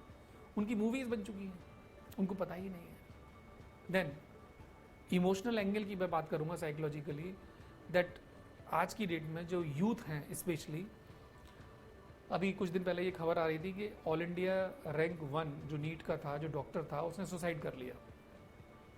अब जिसके पास अच्छा खासा एकेडमिक टैलेंट होगा, डॉक्टर भी बना होगा, उसके बाद वो सुसाइड कर लेता है, क्योंकि सारे टेंशन्स आदमी झेल लेता है, लेकिन इमोशनल टेंशन्स ऐसे होते हैं जिसकी वजह से दिक्कत हो जाती है। राइट, आपका फ्रेंड कहाँ है, आप रिलेशनल एस्पेक्ट में हो, आपको तुरंत हाल की हाल खबर मिलती है, जिससे कि आप पूरा का पूरा पीछे हो जाते हो, आपको डिस्टरबेंस होने लगता है, आप ऑलरेडी उन सब चीज़ों को झेलने के लिए वीक हो, आपका लाइफ पार्टनर जो है या आपका जो फ्रेंड है वो आपको और कमज़ोर कर देता है। ये बहुत बड़ी प्रॉब्लम हो जाती है। दूसरा फोमो का क्या है, एक दूसरा एग्जाम्पल है, आपने कुछ शॉर्ट देखा, अरे मेरे को ये भी करना है, मेरे को वो भी करना है। मतलब यदि मैं कहूँ कि मैं जहाँ हूँ वहाँ हो जाता हूँ और मैं किसी के साथ होता हूँ तो मैं हो जाता हूँ। राइट, यदि मेरा इनर कनेक्शन मुझसे सबसे ज़्यादा है, जो एक्सटर्नल डिस्कनेक्शन के बाद में आता है, तो मुझे मोबाइल ही रखना छोड़ देना चाहिए, क्योंकि मैं फोमो को हैंडल ही नहीं कर सकता। रीज़न क्या है, क्योंकि मैं एक रूरल एरिया से अर्बन एरिया में आया हूँ, और रूरल एरिया में मेरे को बचपन में वो एक्सपोजर्स नहीं मिले। अर्बन एरिया में जो बच्चा रहता है उसको चारों तरफ के डिस्ट्रैक्शंस बचपन से देखने की आदत होती है, इसीलिए उसके अंदर की साइकोलॉजिकल जो डायमेंशंस हैं, कॉग्निटिव फैकल्टीज हैं, वो डेवलप हो जाती है, and he is used to और शी इज यूज्ड टू, उसको फर्क नहीं पड़ता, फिर भी वो अपने आप को बैलेंस कर लेता है। This is what FOMO is. Now the life is not video away, the life is just short away. Every short you are swiping swiping swiping, and this is creating the FOMO. ये भी करना है, ये भी करना है, ये भी करना है, ओ गॉड ये ड्रेस आई है that I have to purchase which was not in your budget. Okay, so that you need to understand. And ये जो, यदि हम कहें कि नेशनल मेंटल हेल्थ सर्वे 2016 का आपको मेंशन करना है फोमो के बारे में, एनसीआरबी साइबर बुलिंग मैंने आपको बताया, the campaign conducted in form of the name It's Okay to Talk, and there was another campaign Let's Talk, which was by the experts. It is very very important. Okay, now ये थोड़ा सा देखने की कोशिश करते हैं जो हमने लिखा है यहाँ पे, कि अनरियलिस्टिक एक्सपेक्टेशंस तो बनी जाती हैं अपने आप में, एंड बेसिकली जब आप सोशल मीडिया के ज़माने में हो और खुद अकेले जब आप पड़ जाते हो, रीज़न भी कि मुझे मार्केट में जाने की ज़रूरत नहीं है, खाने के लिए मैंने स्विगी जोमेटो से ऑर्डर कर लिया, मैंने कपड़े भी खरीद लिए। तो आज की डेट में वो जो पुराना ज़माना होता था कि 4 लोग जाते थे, पहले एक दिन डिसाइड कर लेते थे शॉपिंग करनी है, दुकान पे जाते थे, इंटरेक्शन, एक नेटवर्क सोसाइटी थी, आदमी अलग थलग पड़ने लगा है। उसकी वजह से जो उसके वीक एरियाज़ हैं साइकोलॉजी के, वो और भी ज़्यादा उसके ऊपर हावी हो जाते हैं। क्योंकि दोस्ती में क्या होता है कि आपको एक दूसरा जो दोस्त होता है वो बचा लेता है, क्योंकि उसे पता है कि आप कमज़ोर हो, लेकिन आप तो अकेले हो गए हो। आपका एक साथी है मोबाइल, जो पूरी की पूरी दुनिया लेके साथ में चल रहा है, और ये मोबाइल की वजह से फ़ायदे कम हैं, नुकसान मेरे हिसाब से ज़्यादा हैं। And FOMO is one of the thing which destroy the focus of the person.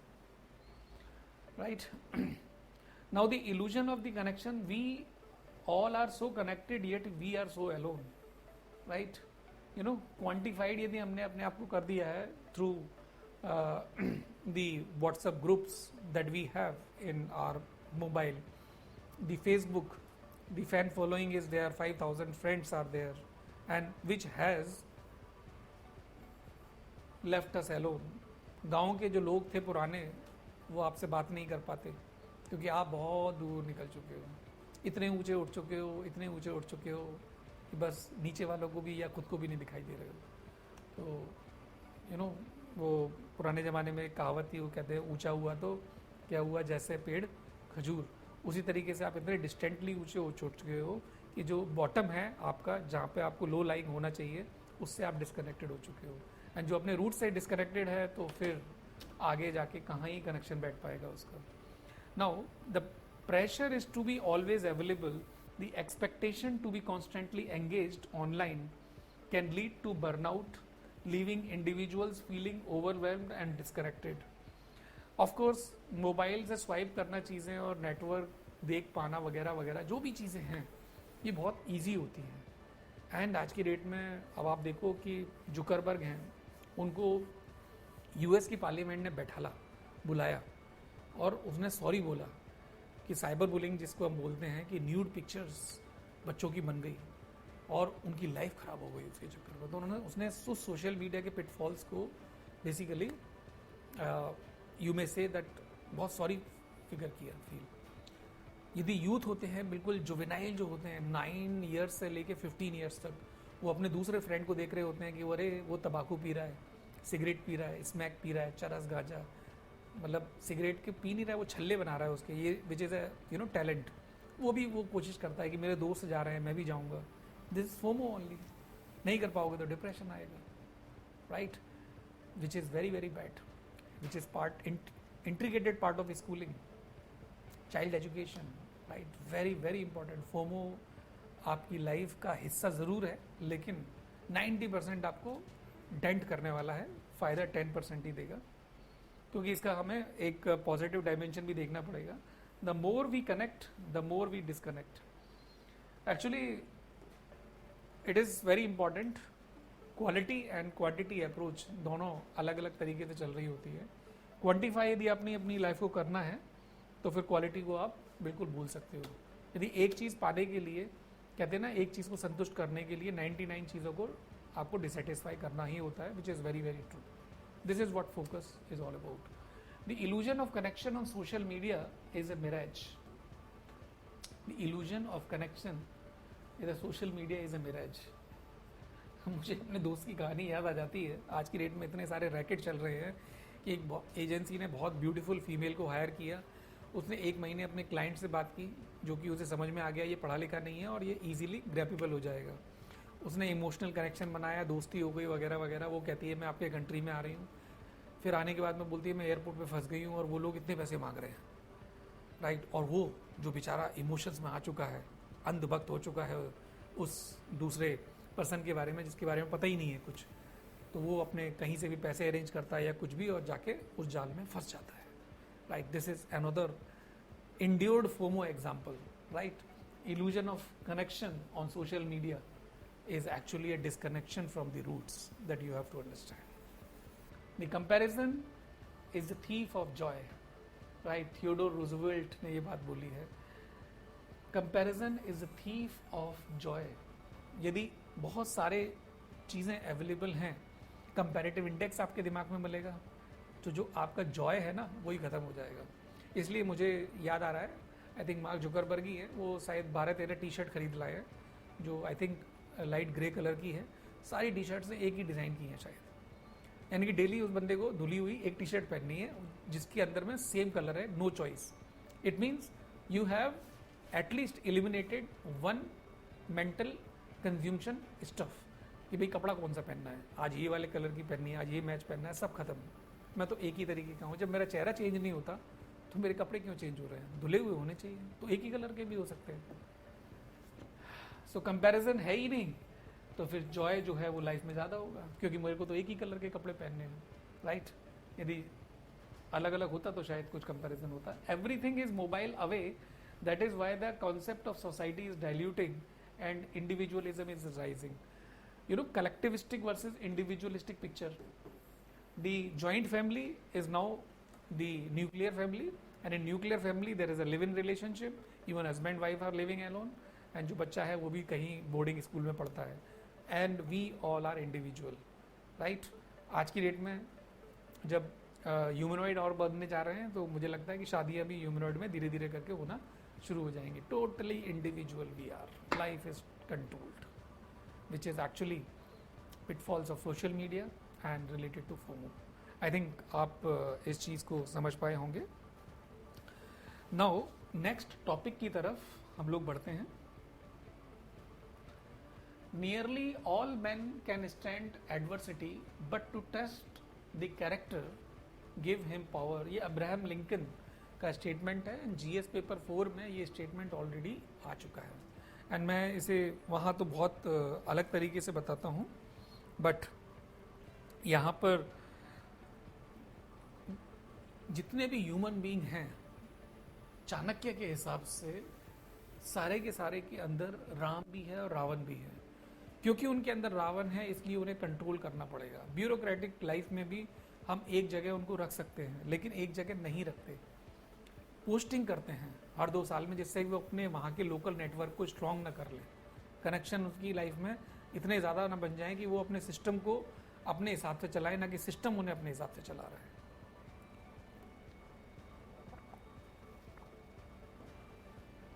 इसका मतलब ये है कि यदि परेशानी है आपकी लाइफ में, उसको तो आप देख लेते हो, लेकिन आपके जो रियल पिक्चर्स हैं वो तब आते हैं पर्सनैलिटी के, जब आपको पावर दी जाती है।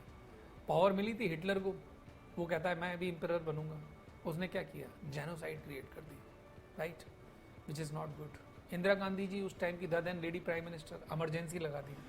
परवेज मुशर्रफ साहब मिलिट्री कमांडर थे, उन्होंने कॉन्स्टिट्यूशन को ऐसे चेंज कर दिया जैसे खिलौने के साथ में खेल रहे हों, और खुद प्रेसिडेंट बन गए, राइट। मोहम्मद गद्दाफी और गद्दार, राइट। तो ये जो चीज़ें हैं ना पावर वाली, वो सही बात नहीं है।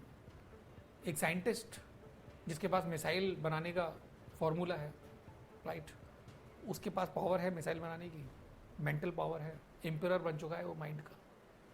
उतने में बगल वाले कंट्री बोलता है कि हमारे पास आ जाओ, हम आपको इतने पैसे देंगे, और वो बिक गया। तो मिसाइल का फॉर्मूला तो वो बगल वाले को दे देगा, फिर मिसाइल हमारे ऊपर फूटेगी। और एक्चुअली उसने हमारी लैब में R&D करके मिसाइल बनाया था। इसका मतलब ये है कि हमें एक अच्छे एप्टीट्यूड के साथ में एक अच्छे एटीट्यूड को भी लाना ज़रूरी है। यदि एटीट्यूड किसी का बेईमानी वाला है, उसके पास पावर आएगी तो वो मिसयूज़ होगी। तो इसका मतलब ये है कि यदि पावर सबके पास है और किसी को भी पावर मिलती है, और अकाउंटेबिलिटी यानी कि जवाबदेही, आंसरेबिलिटी की यदि आपने रेस्पॉन्सिबिलिटी उसको नहीं दी, तो फिर वो पावर मिसयूज़ हो ही जाएगी। इसीलिए बजट जब आता है, इसीलिए साथ में CAG भी चलता है, ऑडिटिंग होती है उस बजट के अमाउंट की। विनोद राय साहब की बात आप समझो, 2014 में कॉमनवेल्थ के अंदर में जितना पैसा आया था, 1,06,000 करोड़ रुपए का करप्शन वाला पैसा, पता नहीं वो कहाँ से लेके आए थे डिजिट, लेकिन धज्जियाँ उड़ाती थी उस वक्त की सरकार की, right. What I just want to say, election commission of India, TN Seshan का नाम आता है, पावर थी। आज के दूसरे इलेक्शन कमिश्नर भी मिलते हैं, लेकिन TN सेशन के बराबर नहीं है कोई। पॉलिटिशियंस, मिनिस्टर, अरे प्राइम मिनिस्टर, कुछ नहीं। जिस चीज़ के लिए मैं अकाउंटेबल हूँ उस चीज़ के लिए अकाउंटेबल हूँ, क्योंकि मेरे को पावर दी गई है। पावर का यूज़ करना है, मुझे मिसयूज़ नहीं करना। RBI के गवर्नर रिजाइन कर देते हैं, नाम तो मैं क्या ही लूँ, डिमोनेटाइजेशन से पहले, क्योंकि ज़्यादा नोट जो है वो दूसरे नए छापने थे, और वो बिल्कुल हिडन फॉर्मेट में चलना था। कंट्री का एक प्राइम मिनिस्टर का हिडन एजेंडा था, जो कि इंटेंशंस अच्छे थे, बट करप्शन ख़त्म नहीं हुआ। ये बात ज़रूर नोटिस करने वाली है, राइट। नाउ इसके अलावा यदि आप देखो कि C.S. लुइस ने क्या बोला है, the integrity is doing the right thing even when no one is watching. ये बेसिकली हम जब मोरालिटी को पढ़ रहे होते हैं, जो इंडिविजुअलिटी का फैक्टर है, कि जब कमरे में मैं अकेला हूँ और मैं खुद पढ़ रहा हूँ, माँ बाप नहीं देख रहे, कोई नहीं देख रहा, और माँ बाप आके बोलते हैं 10 घंटे बाद बेटा सो जा, इतना मत पढ़। एक ज़माना था जब मुझे पढ़ने के लिए चॉकलेट दी जाती थी, मुझे ये बोला जाता था कि शाम को 5 बजे के बाद बच्चों के साथ में, तुम्हारे फ्रेंड्स के साथ में तुम्हें खेलने के लिए भेजा जाएगा, provided you complete your homework. यानी कि कितना सुपरविजन था। और आज की डेट में वो इंट्रिंसिक मोटिवेशन है। इसका मतलब क्या है कि आज की डेट में मेरे पास पावर है मेरे अपने खुद को यूज़ करने की, लेकिन मैं उसका सही यूज़ कर रहा हूँ, क्योंकि मैं सिविल सर्विस एस्पिरेंट हूँ, मुझे देश की सेवा करनी है। अपनी सेवा भी करनी हो सकती है, पता नहीं कितना ट्रूथ है इसमें, राइट। सो ये बहुत ज़्यादा इम्पॉर्टेंट बात है। एंड न्यूक्लियर बॉम्ब बनाया, न्यूक्लियर बॉम्ब बनाने के बाद में आपने उसका मिसयूज़ किया पैसे की वजह से, या उसका यूज़ किया, this is all power, right. UP के अंदर में पावर आई पिताजी से, राइट। जो बच्चा सैनिक स्कूल में पढ़ा, वो फिर बाद में चीफ मिनिस्टर भी बना, साइकिल पे चलने वाला। तो पावर है, लेकिन पेरेंट्स के साथ में भी तो ग्रेटिट्यूड रखना चाहिए, क्योंकि पेरेंट्स ने ही तो वो पार्टी बनाई थी। रेमंड्स का एग्जाम्पल आप लोग, पिताजी को ही बाहर कर दिया उस कंपनी से। अंबानी साहब 2 बच्चे, दोनों अलग अलग हो गए। जब पैसा आया तो इतनी पॉलिटिक्स हो गई, अब एक भाई दूसरे भाई को, you understand, you have to connect sociology, you have to connect psychology, not only the diplomacy, international scenario, domestic scenario, the politics, but also the economy. If you talk about the power, the US, the distorted subsidy structure, right? जो basically pollution करता है उसका जो effect है वो दूसरे developing countries की तरफ आता है। जो डेवलपिंग कंट्रीज हैं उनके पास में कुछ भी नहीं है, डेवलप्ड कंट्री के पास में सब कुछ है, लेकिन इल्ज़ाम डेवलपिंग कंट्री के ऊपर है। मजे कौन ले रहा है? डेवलप्ड कंट्री ले रहा है। ये सब क्या है? पावर का सिनेरियो है। यदि आप सुपर पावर बनते हैं तो जिम्मेदारी आपकी ज़्यादा है। This is very very important and all things you can mention here, because ये बहुत एक सिंपल मतलब रिलेटिवली सिंपल टॉपिक है और इसके बारे में हम लोग बहुत पहले से बातें कर चुके हैं, तो मैं थोड़ा आगे बढ़ जाऊंगा जल्दी। Now power tend to corrupt and absolute power corrupt absolutely, Lord Acton ने बोला है। एब्सोल्यूट पावर करप्ट एब्सोल्यूटली का मतलब है कि आपने अथॉरिटी दे दी है विदाउट अकाउंटेबिलिटी, तो फिर क्या होगा? वो तो गड़बड़ हो ही जाएगा, it will be over. Why? Because आपने किसी को गन दे दी चलाने के लिए कि भाई ये गन चलानी है। अकाउंटेबिलिटी होनी चाहिए कि मेरी डिफेंस करना है, नहीं तो वो कल के लिए वो गन आपके सर पे भी रख सकता है, दिक्कत हो जाएगा, राइट? तो कोई पुलिस स्टेट बनेगा या वो डिक्टेटरशिप बनेगा या वो टोटलिटेरियन स्टेट बनेगा या वो लेजे फेयर स्टेट बनेगा या वेलफेयर स्टेट बनेगा, it depends upon the factor that the power used by the government, how it is done, right? Government power को जितना अच्छे तरीके से यूज करती है, गवर्नेंस उतनी ही कम होती जाती है। Less government, more governance. Power is a poison and it can only be neutralized by antidote of humanity. Values are very very important, क्योंकि पावर हर किसी के दिमाग पे ऐसा असर डालती है कि कहीं ना कहीं उसका मिसयूज होना तय हो ही जाता है। And values are like the controlling lid, जैसे एलिफेंट के ऊपर जो उसका मास्टर होता है वो एक छोटे से मेटल के रॉड से उसको कंट्रोल करता है, right? So that's how this topic is all about, right? Now आगे चलते हैं। ये सब चीज़ें हमने एक अच्छे पावर देने वाले इंसान के अंदर में रखी हैं कि लीडरशिप क्वालिटीज़ होनी चाहिए हैं, dangers of absolute power, humanity and empathy, corruption and abuse of power. Basically there are many examples. Puja Khedkar का मैंने आपको एग्जाम्पल बताया कि सेलेक्ट हो गए, पकड़े भी गए, किस वजह से? क्योंकि अपनी पावर का गलत इस्तेमाल किया। इतना शो ऑफ करना है। आईएएस बनने के बाद में तो आदमी इतना हम्बल हो जाता है, इतना पानी हो जाता है कि वो खुद ही नहीं चाहता कि मेरे को कोई ये बताए कि मैं आईएएस हूँ, राइट? एकदम डिफ्लोर यू नो साइकोलॉजिकल डायमेंशन में आ चुका है पर्सन। मतलब मैं जितने भी सीनियर आईएएस को देखता हूँ, मुझे इतना कॉन्टेंटमेंट फील होता है उनसे मिलने के बाद, दैट मुझे ऐसा लगता है कि वो शायद बिल्कुल लाइफ के लोएस्ट फ्लोर तक पहुंच चुके हैं, अपने आप को बिल्कुल भारी भरकम इंसान बनाते हुए, जैसे बरगद का पेड़ होता है धरती को छूने वाला, वैसा हो चुके हैं। Anyway, next topic is all ideas having large consequences are always simple. जितनी बड़ी इफेक्ट उतना बड़ा जो मीन है वो सिंपल है। बात तो सही है। इसका मतलब क्या हुआ?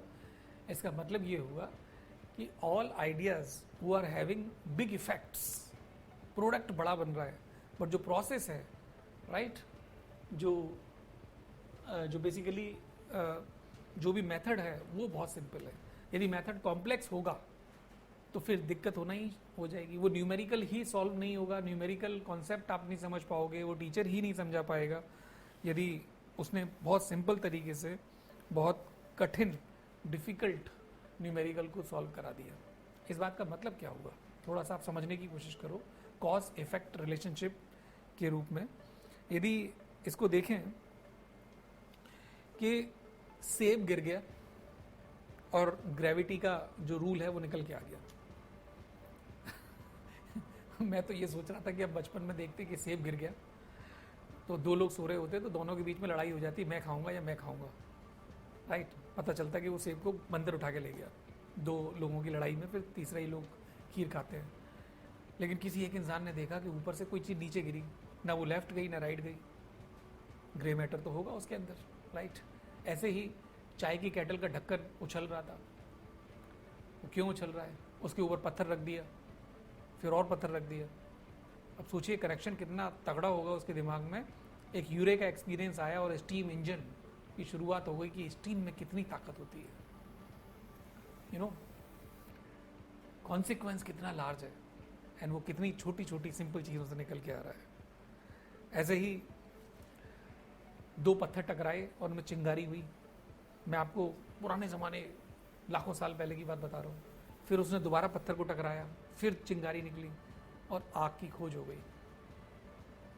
आग और पहिए की खोज, व्हील की डिस्कवरी इस पूरे के पूरे यूनिवर्स की सबसे बड़ी डिस्कवरीज में से एक है, सबसे बड़ी डिस्कवरीज में से एक है। सबसे बड़े लार्ज कॉन्सिक्वेंसेस बहुत सिंपल तरीके से डिस्कवर हो जाते हैं। इसीलिए कहते हैं जो बाथिंग टब के अंदर में बैठ के आप आंख बंद करके कुछ चीज़ें कॉम्प्लेक्सिटीज़ के बारे में सोच रहे होते हैं और एकदम से आहा यूरे का एक्सपीरियंस आता है आपको और बहुत बड़ी सॉल्यूशन का हिस्सा मिल जाता है, राइट। इसी को यदि हम लोग CPM एंड PERT के रूप में देखें, जो पढ़ रहे होते हैं आप इसे मेंशन भी कर सकते हैं। CPM मतलब क्रिटिकल पाथ मेथड, PERT मतलब program evaluation and review technique. जो बड़े बड़े प्रोजेक्ट होते हैं हजारों करोड़ों रुपए के, उन सब प्रोजेक्ट रिपोर्ट में ये CPM एंड PERT जो होता है, wastage of the project, gestation effect, ये सब कुछ यूज हो रहे होते हैं। Anyway, now all ideas having large consequences are always simple. अब ये large consequence ये है कि मेरे को IAS बनना है, I just want to be an IAS and the procedure is to be very simple. Simple procedure क्या है? 10 घंटे पढ़ना है, 2 साल तक पढ़ना है। उसके बाद में कुछ ऐसी किताबें होंगी जो 1-1 किलो की होंगी, आधा-आधा किलो की होंगी। कमरे में रहना है, दोस्तों को छोड़ना है, मोबाइल छोड़ना है, खाना सिंपल खाना है, वगैरह वगैरह। आपका दिमाग में इतना लोड आ गया कि इतनी सारी चीज़ें मुझे छोड़नी पड़ेगी। इतनी सारी चीज़ें आपको इसलिए छोड़नी पड़ेंगी क्योंकि सिंपल बनना इतना आसान नहीं होता, राइट। कहने का मतलब ये है that simple living and high thinking is another way of saying the same thing, that if the cause effect relation you need to see that if effect is very large, the cause is very simple. Simple in the sense that your perception about a complex mechanism is that you have simplified it. आपके दिमाग में derivatives इतने ज़्यादा उस चीज़ को solve कर दिए कि बाहर आपने प्रोजेक्शन ही नहीं बताया। इसका मतलब क्या है कि आप और आपके अंदर का प्राणी जो एक और एक हैं वो कितने हो गए? 11 हो गए। ये है सिंपल। और जो कॉम्प्लेक्स पर्सन होगा वो क्या करेगा? एक और एक, ये कितने होते हैं? 2, राइट। यदि मैं ये बोलूं कि C+O2 इक्वल टू CO2 होता है, people will laugh at me. C+O2 CO2 कहाँ होता है? C+CO2 जो भी उसका फॉर्मूला है प्लस उसका इफेक्ट होते हैं या उसकी कैरेक्टरिस्टिक्स होती है। इसका मतलब क्या हुआ कि जो CO2 में कैरेक्टरिस्टिक है वो कार्बन में और O2 में तो नहीं हो सकती। ये तो जीवन देता है, ये जीवन ले सकता है क्योंकि कार्बन डाइऑक्साइड से कार्बन मोनोऑक्साइड बन जाएगा। यानी कि इसका इफेक्ट और इसका इफेक्ट दोनों का अलग है। कार्बन से कोयला है, कोयला जलता है, ऑक्सीजन से जीवन बनता है, कार्बन डाइऑक्साइड हम छोड़ते हैं। यानी कि तीनों चीज़ों की कैरेक्टरिस्टिक्स अलग है और फिर भी बनता है। इसका मतलब क्या है कि KCN, पोटेशियम साइनाइड, इन तीनों को हमने मिला दिया तो हमारी ज़िंदगी 1 सेकंड में ख़त्म हो जाती है यदि उसे हम कंज्यूम करते हैं तो। लेकिन ये K, C और N हर वेजिटेबल क्रॉप में अवेलेबल है जो हम कंज्यूम करना चाहते हैं, जिसको हम NPK भी बोलते हैं, right. Potassium, nitrogen, phosphorus fertilisers में यूज होता है। So what I just want to say that all ideas having large consequences are always simple. इसका मतलब ये है कि यदि आपको बड़े बड़े कॉन्सिक्वेंसेस लेके आने हैं, तो सिंप्लीफाइड में करने के लिए आपको क्या करना है से ज्यादा क्या नहीं करना है, व्हाट नॉट टू डू, इस पे फोकस करना पड़ेगा। व्हाट नॉट टू डू में आपने कम से कम 75% लोड अपना एलिमिनेट कर दिया, ओनली 25% करना है। This is the planning that you have to understand. Deontologist and teleologist में यही एक अंतर है। डियोंटोलॉजिस्ट में क्या होता है, कर्म कर फल की इच्छा मत कर। अरे भाई कैसे ना करें, राइट वो हर सिचुएशन के लिए सही नहीं है, लेकिन किसी एक सिचुएशन के लिए सही है कि कुछ नहीं समझ में आया तो ठीक है चलो करना शुरू करते हैं। बट टेलियोलॉजिस्ट जो होते हैं वो इतने फिक्स्ड फॉर्मेट में होते हैं कि चाहे कुछ भी हो जाए मंजिल कंप्रोमाइज नहीं होनी चाहिए, which is very very important. Teleologist मतलब 5% of the world population, deontologist मतलब 95% of the world population. Gita भी यही बात कहती है बेसिकली। इमैनुअल कैंथ, जिसमें इमैनुअल कैंथ खुद कहते हैं कि आई कांट अंडरस्टैंड मी, उन्होंने क्रिटिक ऑफ प्रैक्टिकल लाइफ, जिसमें गीता का भी इम्प्लीकेशन मिलता है जो मैं समझ पाया हूँ। तो गीता और इमैनुअल कैंथ की जो लास्ट वाली बुक है वो दोनों डियोंटोलॉजिस्ट का एक ही मैसेज देती हैं कि भाई जो lower middle class and middle class जो मेंटल लेवल पे है उनको गाइड करवाना है, एटलीस्ट उनको सही रखना है, और उनकी जिम्मेदारी उन 5% लोगों पे है जो टेलियोलॉजिस्ट हैं। I hope you are able to understand me if you have read something about these scholars. Thomas Hobbes आ जाएंगे, नहीं मैं तो अपने आप को ही देखूंगा। थॉमस हॉब्स क्या कहते हैं, मैं खुद अपने आप में सब कुछ हूँ। मतलब मैं हूं तो हूं दुनिया, है दुनिया, मैं हूं तो कुछ नहीं है, मैं नहीं हूं तो कुछ भी नहीं है। यदि अपने आप को खुश रखना है तो बस थॉमस हॉब्स को फॉलो कर लो, और ज्यादा खुश करना है तो चारवाका को याद कर लो, सिगमंड फ्रॉइड को याद कर लो। Okay, so what I mean to say is that all ideas having large consequence are always simple. Getting married is simple, but it is having large consequence on entire family, right? This is sociology concept. Starting a business, right, and having success in it, both things are different. Starting preparation, completing it with the success, both are different things. You have to simplify yourself by way of the better plan. Planning Commission, Niti Aayog, you all things have to be mentioned here. ये कुछ statements लिखे हुए हैं। Most powerful ideas are often simplest. Complexity is a sign of weakness, not a strength. Complexity is a sign of weakness, right? किसी किसान को बोल दो कि बैंक में जाके खाता खुलवाना है, वो 2 दिन तक सोचने में लगा देगा कि मैं कैसे जाऊं बैंक में। उसके पास बेचारे के पास गंदे कपड़े हैं, इतना लिखा पढ़ी करना, पसीने आना शुरू हो जाएंगे उसको, राइट? बिकॉज वो ट्रेन नहीं है। Complexity is a sign of weakness, not the strength. हर चीज को सिंपल चीज को भी कॉम्प्लेक्स तरीके से देखना या बताना, वो बहुत ज्यादा दिक्कत है। अमिताभ बच्चन एक एम्बेसडर, ब्रांड एम्बेसडर बन के आते हैं बैंक के, और टीवी में आता है जिसमें किसान भी देख रहा है, और वो किसान के घर में जाके कहते हैं मैं आपका बिजनेस का रेस्पोंडेंट हूँ और मैं आपका खाता घर में ही खोलता हूँ। ये है सिंपल पिक्चर। सरकार आपके दरवाजे पे, ये है रियल मतलब सरकार के होने का। भाई मैं जाऊँ और वहाँ स्कीम खुलवाऊँ, स्कीम के लिए फ़ोन नंबर नहीं है, वो रेस्पॉन्ड नहीं हो रहा, वहाँ पे इतना बड़ा तो पर्चा है जिसको भरने में पूरी ज़िंदगी बीत जाए। This is what complexity is created. Indian constitution English में लिखा गया, वो भी ऐसा कि जो नॉर्मल इंग्लिश वाला भी समझे वो भी ना समझ पाए, और उसको सिंपल तरीके से पोर्ट्रे करना था जिससे बहुत सारे लोग समझ जाते, जिससे कि केसेस सुप्रीम कोर्ट और हाई कोर्ट के अंदर ज़्यादा होते। इसीलिए एक वन ऑफ द रीज़न बैठा कि कॉन्स्टिट्यूशन को बहुत कॉम्प्लेक्स तरीके से लिख दो, जिससे कुछ ही लोग जो हायर प्रोफाइल के लोग हैं वो उसे यूज़ कर पाएँ।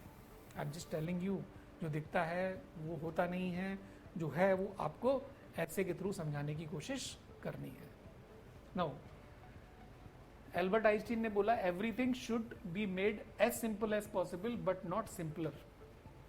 मतलब सिंपल बनाना है बट सिंपलर नहीं बनाना। इसका मतलब ये है कि जो सिंपल बनने के लिए बहुत प्यास रखे हुए अपने अंदर, उसके दिमाग में उस चीज़ की कीमत होनी चाहिए। अच्छा बॉक्सर बनना है, अच्छा रनर बनना है, तो जो गुरु होगा ना वो पहले तो झाड़ू लगवाएगा उस कोर्ट की, उस प्ले फील्ड की, जिससे उसको इम्पोर्टेंस आए, उसको थोड़ा सा तड़फाएगा। तो बच्चे को आप कोई भी इनाम देते हो या 1 रुपया देते हो ना, तो वो अर्नड होना चाहिए, राइट। सिंपलर का मतलब यहाँ पे है अर्नड। कोई भी चीज़ फ्री में मिल गई तो फिर उसको उसकी वैल्यू जो है वो समझ में नहीं आएगी। ऐसे ही है Ralph Waldo Emerson, the invariable mark of wisdom is to see miraculous in the commons.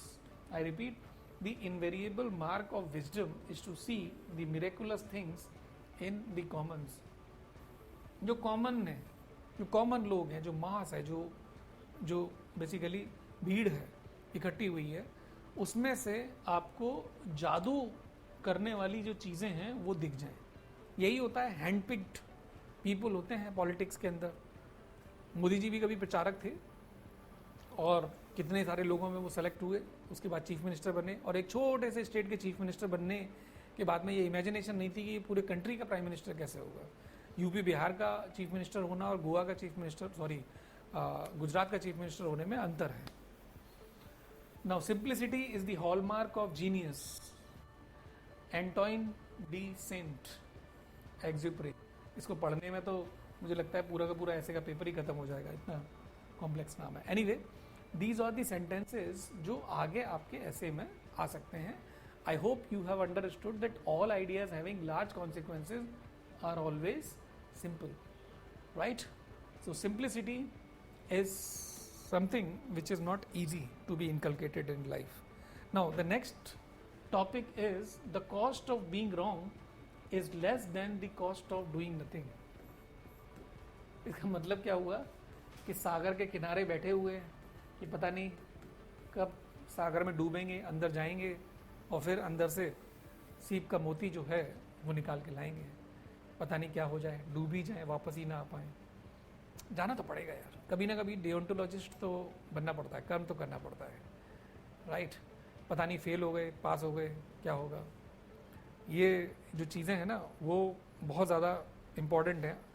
Edison को यहाँ पे मेंशन करना बहुत ज़रूरी है, जो 1000 टाइम फेल हो गए, उसके बाद भी कहते हैं I have not failed, I have only discovered 10,000 other ways of not getting the result. इसका मतलब क्या है कि आपने शुरुआत की है, एक बार साइकिल गिरी, दूसरी बार साइकिल गिरी, तीसरी बार साइकिल गिरी, और फिर लास्ट में एक बार ऐसा हुआ कि आप हैंडल से साइकिल को चला रहे हैं। तो ये क्या था, पहली बार साइकिल चलाना उसका सबसेट नेसेसरीली बन जाता है कि साइकिल गिरी। ये एक अलग बात है कि उसकी दोनों तरफ और पहिए लगे थे सपोर्टिंग, जिसकी वजह से आप गिरे नहीं, लेकिन फिर भी आप हैंडल नहीं संभाल पाए।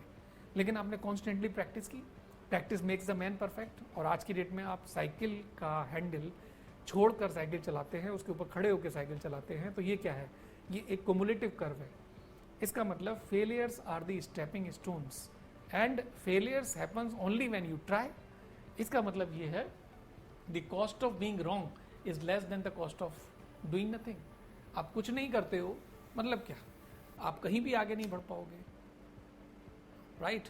और आप गलत हो जाते हो, आपको डांट पड़ती है, लेकिन आप दोबारा ट्राई करते हो और आप एक्सीलेंट पर्सन बन जाते हो। सिविल सर्विस में एक ही अटेम्प्ट होता PABT की तरह, pilot aptitude battery test, because it is a sensitive very responsible thing which is connected to the limb and limb coordination, जो कि ऐसा है कि बेस्टोव्ड अपॉन बाय गॉड ही होता है, उसमें कोई ऑल्टरनेटिव नहीं हो सकता। तो जहाज उड़ाने की जो प्रोसेस है वो बहुत रेस्पॉन्सिबल प्रोसेस होती है। तो IAS बनना एक अचीवमेंट टेस्ट है, वेयरएज PABT एक एप्टीट्यूड टेस्ट है तो है, नहीं है तो नहीं है, राइट। ऊपर वाले ने ऐसा भेजा है बना के तो ठीक है, मतलब वैसी बॉडी नहीं बन सकती। ओके, फाइटर पायलट है तो उसका लिम्ब आई कोऑर्डिनेशन इतना फास्ट होता है, जैसे सचिन तेंदुलकर को जो छोटी सी बॉल है, जो मुझे तो खैर जब बॉल आती है फास्ट बॉलिंग होती है तो दिखाई ही नहीं देती, सचिन तेंदुलकर को वही बॉल एक फुटबॉल के रूप में नजर आती है, इसलिए वो आराम से उसके साथ में इंजॉय करता है। इसलिए शेन वॉर्न को एक बार नींद नहीं आई होगी, क्योंकि उनकी 6 बॉल पे शायद मेरे को जहाँ तक याद आ रहा है 6 छक्के पड़े थे, ठीक है, और वो यॉर्कर दे के आउट करते थे लोगों को। है ना। तो this is what you have to understand कि the cost of being wrong is less than the cost of doing nothing, right. And इसमें डियोंटोलॉजी और टेलियोलॉजी का भी एग्जाम्पल ज़रूर देना जरूरी है कि कर्म करना है फेल होने के लिए। सिविल सर्विस का एग्ज़ाम देना है, प्रीलिम्स क्लियर नहीं हुआ, दूसरे बार में पास हुए, तीसरी बार में पास हुए, लास्ट अटेम्प्ट में पास हो गए, क्योंकि पहले मैंने गलतियाँ की। इम्प्रोवाइजेशन तभी हुआ जब मैंने गलतियाँ की, पता चला और उसको रिपीट नहीं किया।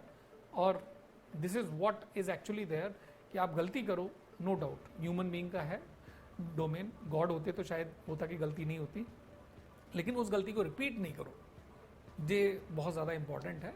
यही इम्प्रोवाइजेशन का जो एम्बिट है वो आपको प्रॉस्पेरिटी की तरफ लेकर जाता है। आई होप ये जो ऐसे है, यदि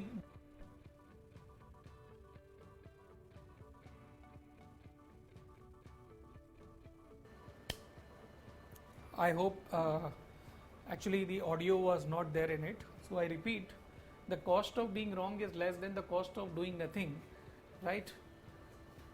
इसका मतलब ये है कि कुछ नहीं से ज़्यादा बेहतर है कि हमें करना है, गलती करनी है एंड उस गलती को रिपीट नहीं करना है, इम्प्रोवाइजेशन करना है। मे बी दूसरी गलती हो गई हमसे नई और उसकी वजह से काम नहीं बना, लेकिन हम हमेशा इम्प्रोवाइज करते रहेंगे। जैसे सिविल सर्विस का पेपर है, इस बार ऐसी की वजह से पेपर में दिक्कत हो गई, दूसरी बार इंटरव्यू की वजह से दिक्कत हो गई, तीसरी बार ऑप्शनल की वजह से दिक्कत हो गई, चौथी बार ये हुआ कि ओवरऑल जो सिनेरियो था उसमें दिक्कत हो गई। लेकिन हर बार मैंने ऐसी स्ट्रेटजी बनाई कि मैं थोड़ा थोड़ा आगे बढ़ता रहा और एक बार जो पेपर में दिक्कत हुई उसमें स्कोर उससे तो कम नहीं आया, ज़्यादा ही आया, right. This is what I am just telling in from the civil service exam perspective, because which is easier for you to understand. But politics के अंदर मैं बता रहा था कि पॉलिटिशियंस जो हैं वो गलती करते हैं और वो इलेक्शन हार जाते हैं, लेकिन उनके हिसाब से वो गलती नहीं होती। लेकिन फिर वो स्ट्रेटजिस्ट को बैठालते हैं कि ऐसी कौन सी पॉलिसी बनाई जाए जिससे कि मैं सही हूँ। इसमें हम डिसीजन मेकिंग को जरूर कनेक्ट करेंगे। इसमें हम साइमन को लेके आएंगे जिनको नोबेल प्राइज मिला था आई थिंक 1978 में। तो उन्होंने कुछ कॉन्सेप्ट दिए थे जो आप यहाँ मेंशन कर सकते हो, लॉजिकल पॉजिटिविज्म का, कि आपको लॉजिकली पॉजिटिव होना है, इमोशनली पॉजिटिव नहीं होना है। कि कोई चीज़ आपके हेल्थ के लिए अच्छी है, मीठी लग रही है तो डायबिटीज़ तो होगा, लेकिन करेले का जूस जो बिटर है लेकिन हेल्थ के लिए अच्छा है तो वो आपको लेना है। तो लॉजिकली पॉजिटिव होना बहुत ज़्यादा ज़रूरी है। और लास्ट में आपको कुछ भी मिले तो उसमें आपको सेटिस्फैक्शन प्लस सफिसिंग वाला कॉन्सेप्ट रखना है, मतलब संतुष्टि सदा सुखी है।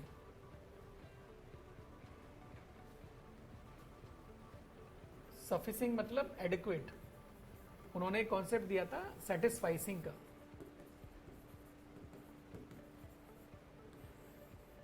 सेटिस्फाइसिंग is a combination of two word, satisfaction plus sufficing. तो संतुष्टि सदा सुखी ये लास्ट में जरूर होना चाहिए। चाहे कितनी भी गलतियां हुई, मैं थोड़ा सा आगे बढ़ा अपने अंदर, खुद के इंसान में, टैलेंट में I have progressed a lot. Okay, so logical positivism, satisficing, programmed and non programmed decisions, ये सब आपको मेंशन करना है। Programmed decisions are the routine task. Non programmed decisions जो वाइट कॉलर पीपल्स के होते हैं, नए नए चैलेंजेस होते हैं जो नहीं देखे हैं पहले, उसमें आगे चीज़ इनोवेशन के बेस पे चलती है। जैसे कोरोना का टाइम पहले नहीं पता था, इतना हार्ड टाइम था, अब दोबारा आ जाएगा तो शायद उतनी मुश्किलें नहीं होंगी क्योंकि हमने नो हाउ उसके बारे में डेवलप कर ली है और वो कंपेलिंग सिचुएशंस में ही डेवलप होती है। जब तक वो चैलेंजेस नहीं आएंगे तब तक आप नहीं उठोगे। इसका मतलब ये है कि जब तक एक मैड डॉग आपके पीछे दौड़ना शुरू नहीं किया तब तक आपको नहीं पता चला कि आप कितनी तेज दौड़ सकते हो। इसमें कुछ स्टेटमेंट भी देख लेते हैं। जॉन वुडन ने बोला है, if you are not making mistakes then you are not doing anything. I am positive that a doer makes mistakes. बहुत ज़्यादा जरूरी है। और एक कहावत भी है, निंदक नियरे राखिए आंगन कुटी छवाए। विदाउट पेमेंट आपको कुछ ऐसे लोगों को अपने पास रखना है जो आपकी गलतियों को आपको बताते हैं। आप बोलो थैंक यू, बोलोगे यार हमने मैं पेमेंट भी नहीं दी, आप मेरे बारे में सोच रहे हो, इसका मतलब मैं कुछ इंपॉर्टेंट हूँ। एंड निंदा उसी की होती है जो आगे बढ़ रहा होता है समाज में। आप समझ लो, यदि आपकी बुराई हो रही है, कुछ लोग जेलस हो रहे हैं, इसका मतलब आप आगे बढ़ रहे हो, ठीक है। नहीं तो आप क्या हो, सिंपैथी और पिटी के पात्र बन जाते हो, वो नहीं होना चाहिए। थॉमस एडिसन ने क्या बोला, I have not failed, I have just found 10,000 ways that won't work, that I have mentioned and explained earlier. Peter Drucker एक पब्लिक एडमिनिस्ट्रेटर रहे हैं। The greatest danger in time of turbulence is not the turbulence, it is to act with yesterday's logic. Turbulence का मतलब होता है पानी के अंदर में बेसिकली टर्मोइलिक वाटर आ जाना, एकदम उथल पथल हो जाना, हाई टाइड और बहुत दिक्कत होना। तो इसका मतलब ये है कि जो सबसे बड़ा खतरा है वो टर्ब्यूलेंस के टाइम पे टर्ब्यूलेंस से नहीं है। खतरा ये है कि हम कल के ही मेथड से उसे सॉल्व करने की कोशिश कर रहे हैं। ये आज का खतरा है, आज का एक इम्प्रोवाइज्ड सॉल्यूशन जो कल के सॉल्यूशन के बाद में हम लोगों ने और अच्छा नो हाउ किया, उसके बाद में निकला है, वही सॉल्व करना है। इसका मतलब ये है कि अगले साल हो सकता है कि हम इसी टॉपिक को डिस्कस कर रहे हों किसी स्टेट पीसीएस के लिए, लेकिन उसमें स्टफ नया होना चाहिए, इसमें स्टफ नया होना चाहिए। हर बार एप्लीकेशन के अंदर में अपडेट आते हैं, वो क्यों आते हैं? क्योंकि जो भी एप्लीकेशन बनी है उसमें अपडेट हुआ है।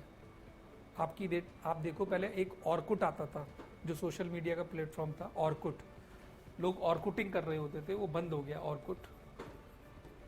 फेसबुक आज की डेट में क्यों चल रहा है? क्योंकि वो मैनेज्ड है, वो आज के लॉजिक के हिसाब से आज के सॉल्यूशंस को देखता है, आज के ट्रेंड को, आज के ह्यूमन बीइंग के जो लेवल हैं उनके हिसाब से चलने की कोशिश करता है, right. So I hope that this all the topics of essay I have presented you a cocktail elaborated meaning of it। लेकिन ऐसे के अंदर जब तक आप लिखोगे नहीं तब तक बात नहीं बनेगी। वही बात है कि जब तक साइकिल चलाओगे नहीं, गिरोगे नहीं, तब तक बात नहीं बनेगी। सेम क्वेश्चन का ऐसे आज लिखा है या आंसर आज लिखा है और कल आप लिखोगे, दोनों के कंटेंट में वेरिएशन आ जाएगा और अपग्रेडेशन होना चाहिए। ये एक एक्सपेक्टेड लाइन बनती है आपके रेस्पॉन्सेस से। ऐसे के लिए हम लोग अगले महीने एक test series, dedicated test series चलाने वाले हैं, जिसमें मुझे ऐसा लगता है कि मैं ओनली 75 लोगों को सेलेक्ट कर पाऊंगा जो भी मेरे पास फॉर्म आएंगे, और हम साल भर लेके चलेंगे अगले साल मेंस तक के लिए। और कोशिश करेंगे कि महीने में 2 नहीं तो 1 ऐसे हो पाए, शुरू में 2 हों, फिर धीरे धीरे करके 1 हो जाए, और जो मिस्टेक्स हो रही है बच्चों की वो दोबारा ना हो, और ऐसे वाइटल इनपुट्स आएँ कि मार्क्स कैसे भी करके ऐसे में 125 की डोमेन से लेकर 150 तक के बीच में आए। 125 मतलब वेरी कंफर्टेबल स्कोर इन ऐसे, आई से 150 मतलब very good score. Okay, so with these words I am winding it up and wish you all the very best for the other examinations, including your optional if you are giving exam this year, right? And see you for the polity as well as the ethics explanation session for this year question paper held, which is continuing, right? So see you guys, and again wish you a very healthy life wherever you are living it. Bye bye. Jai Hind.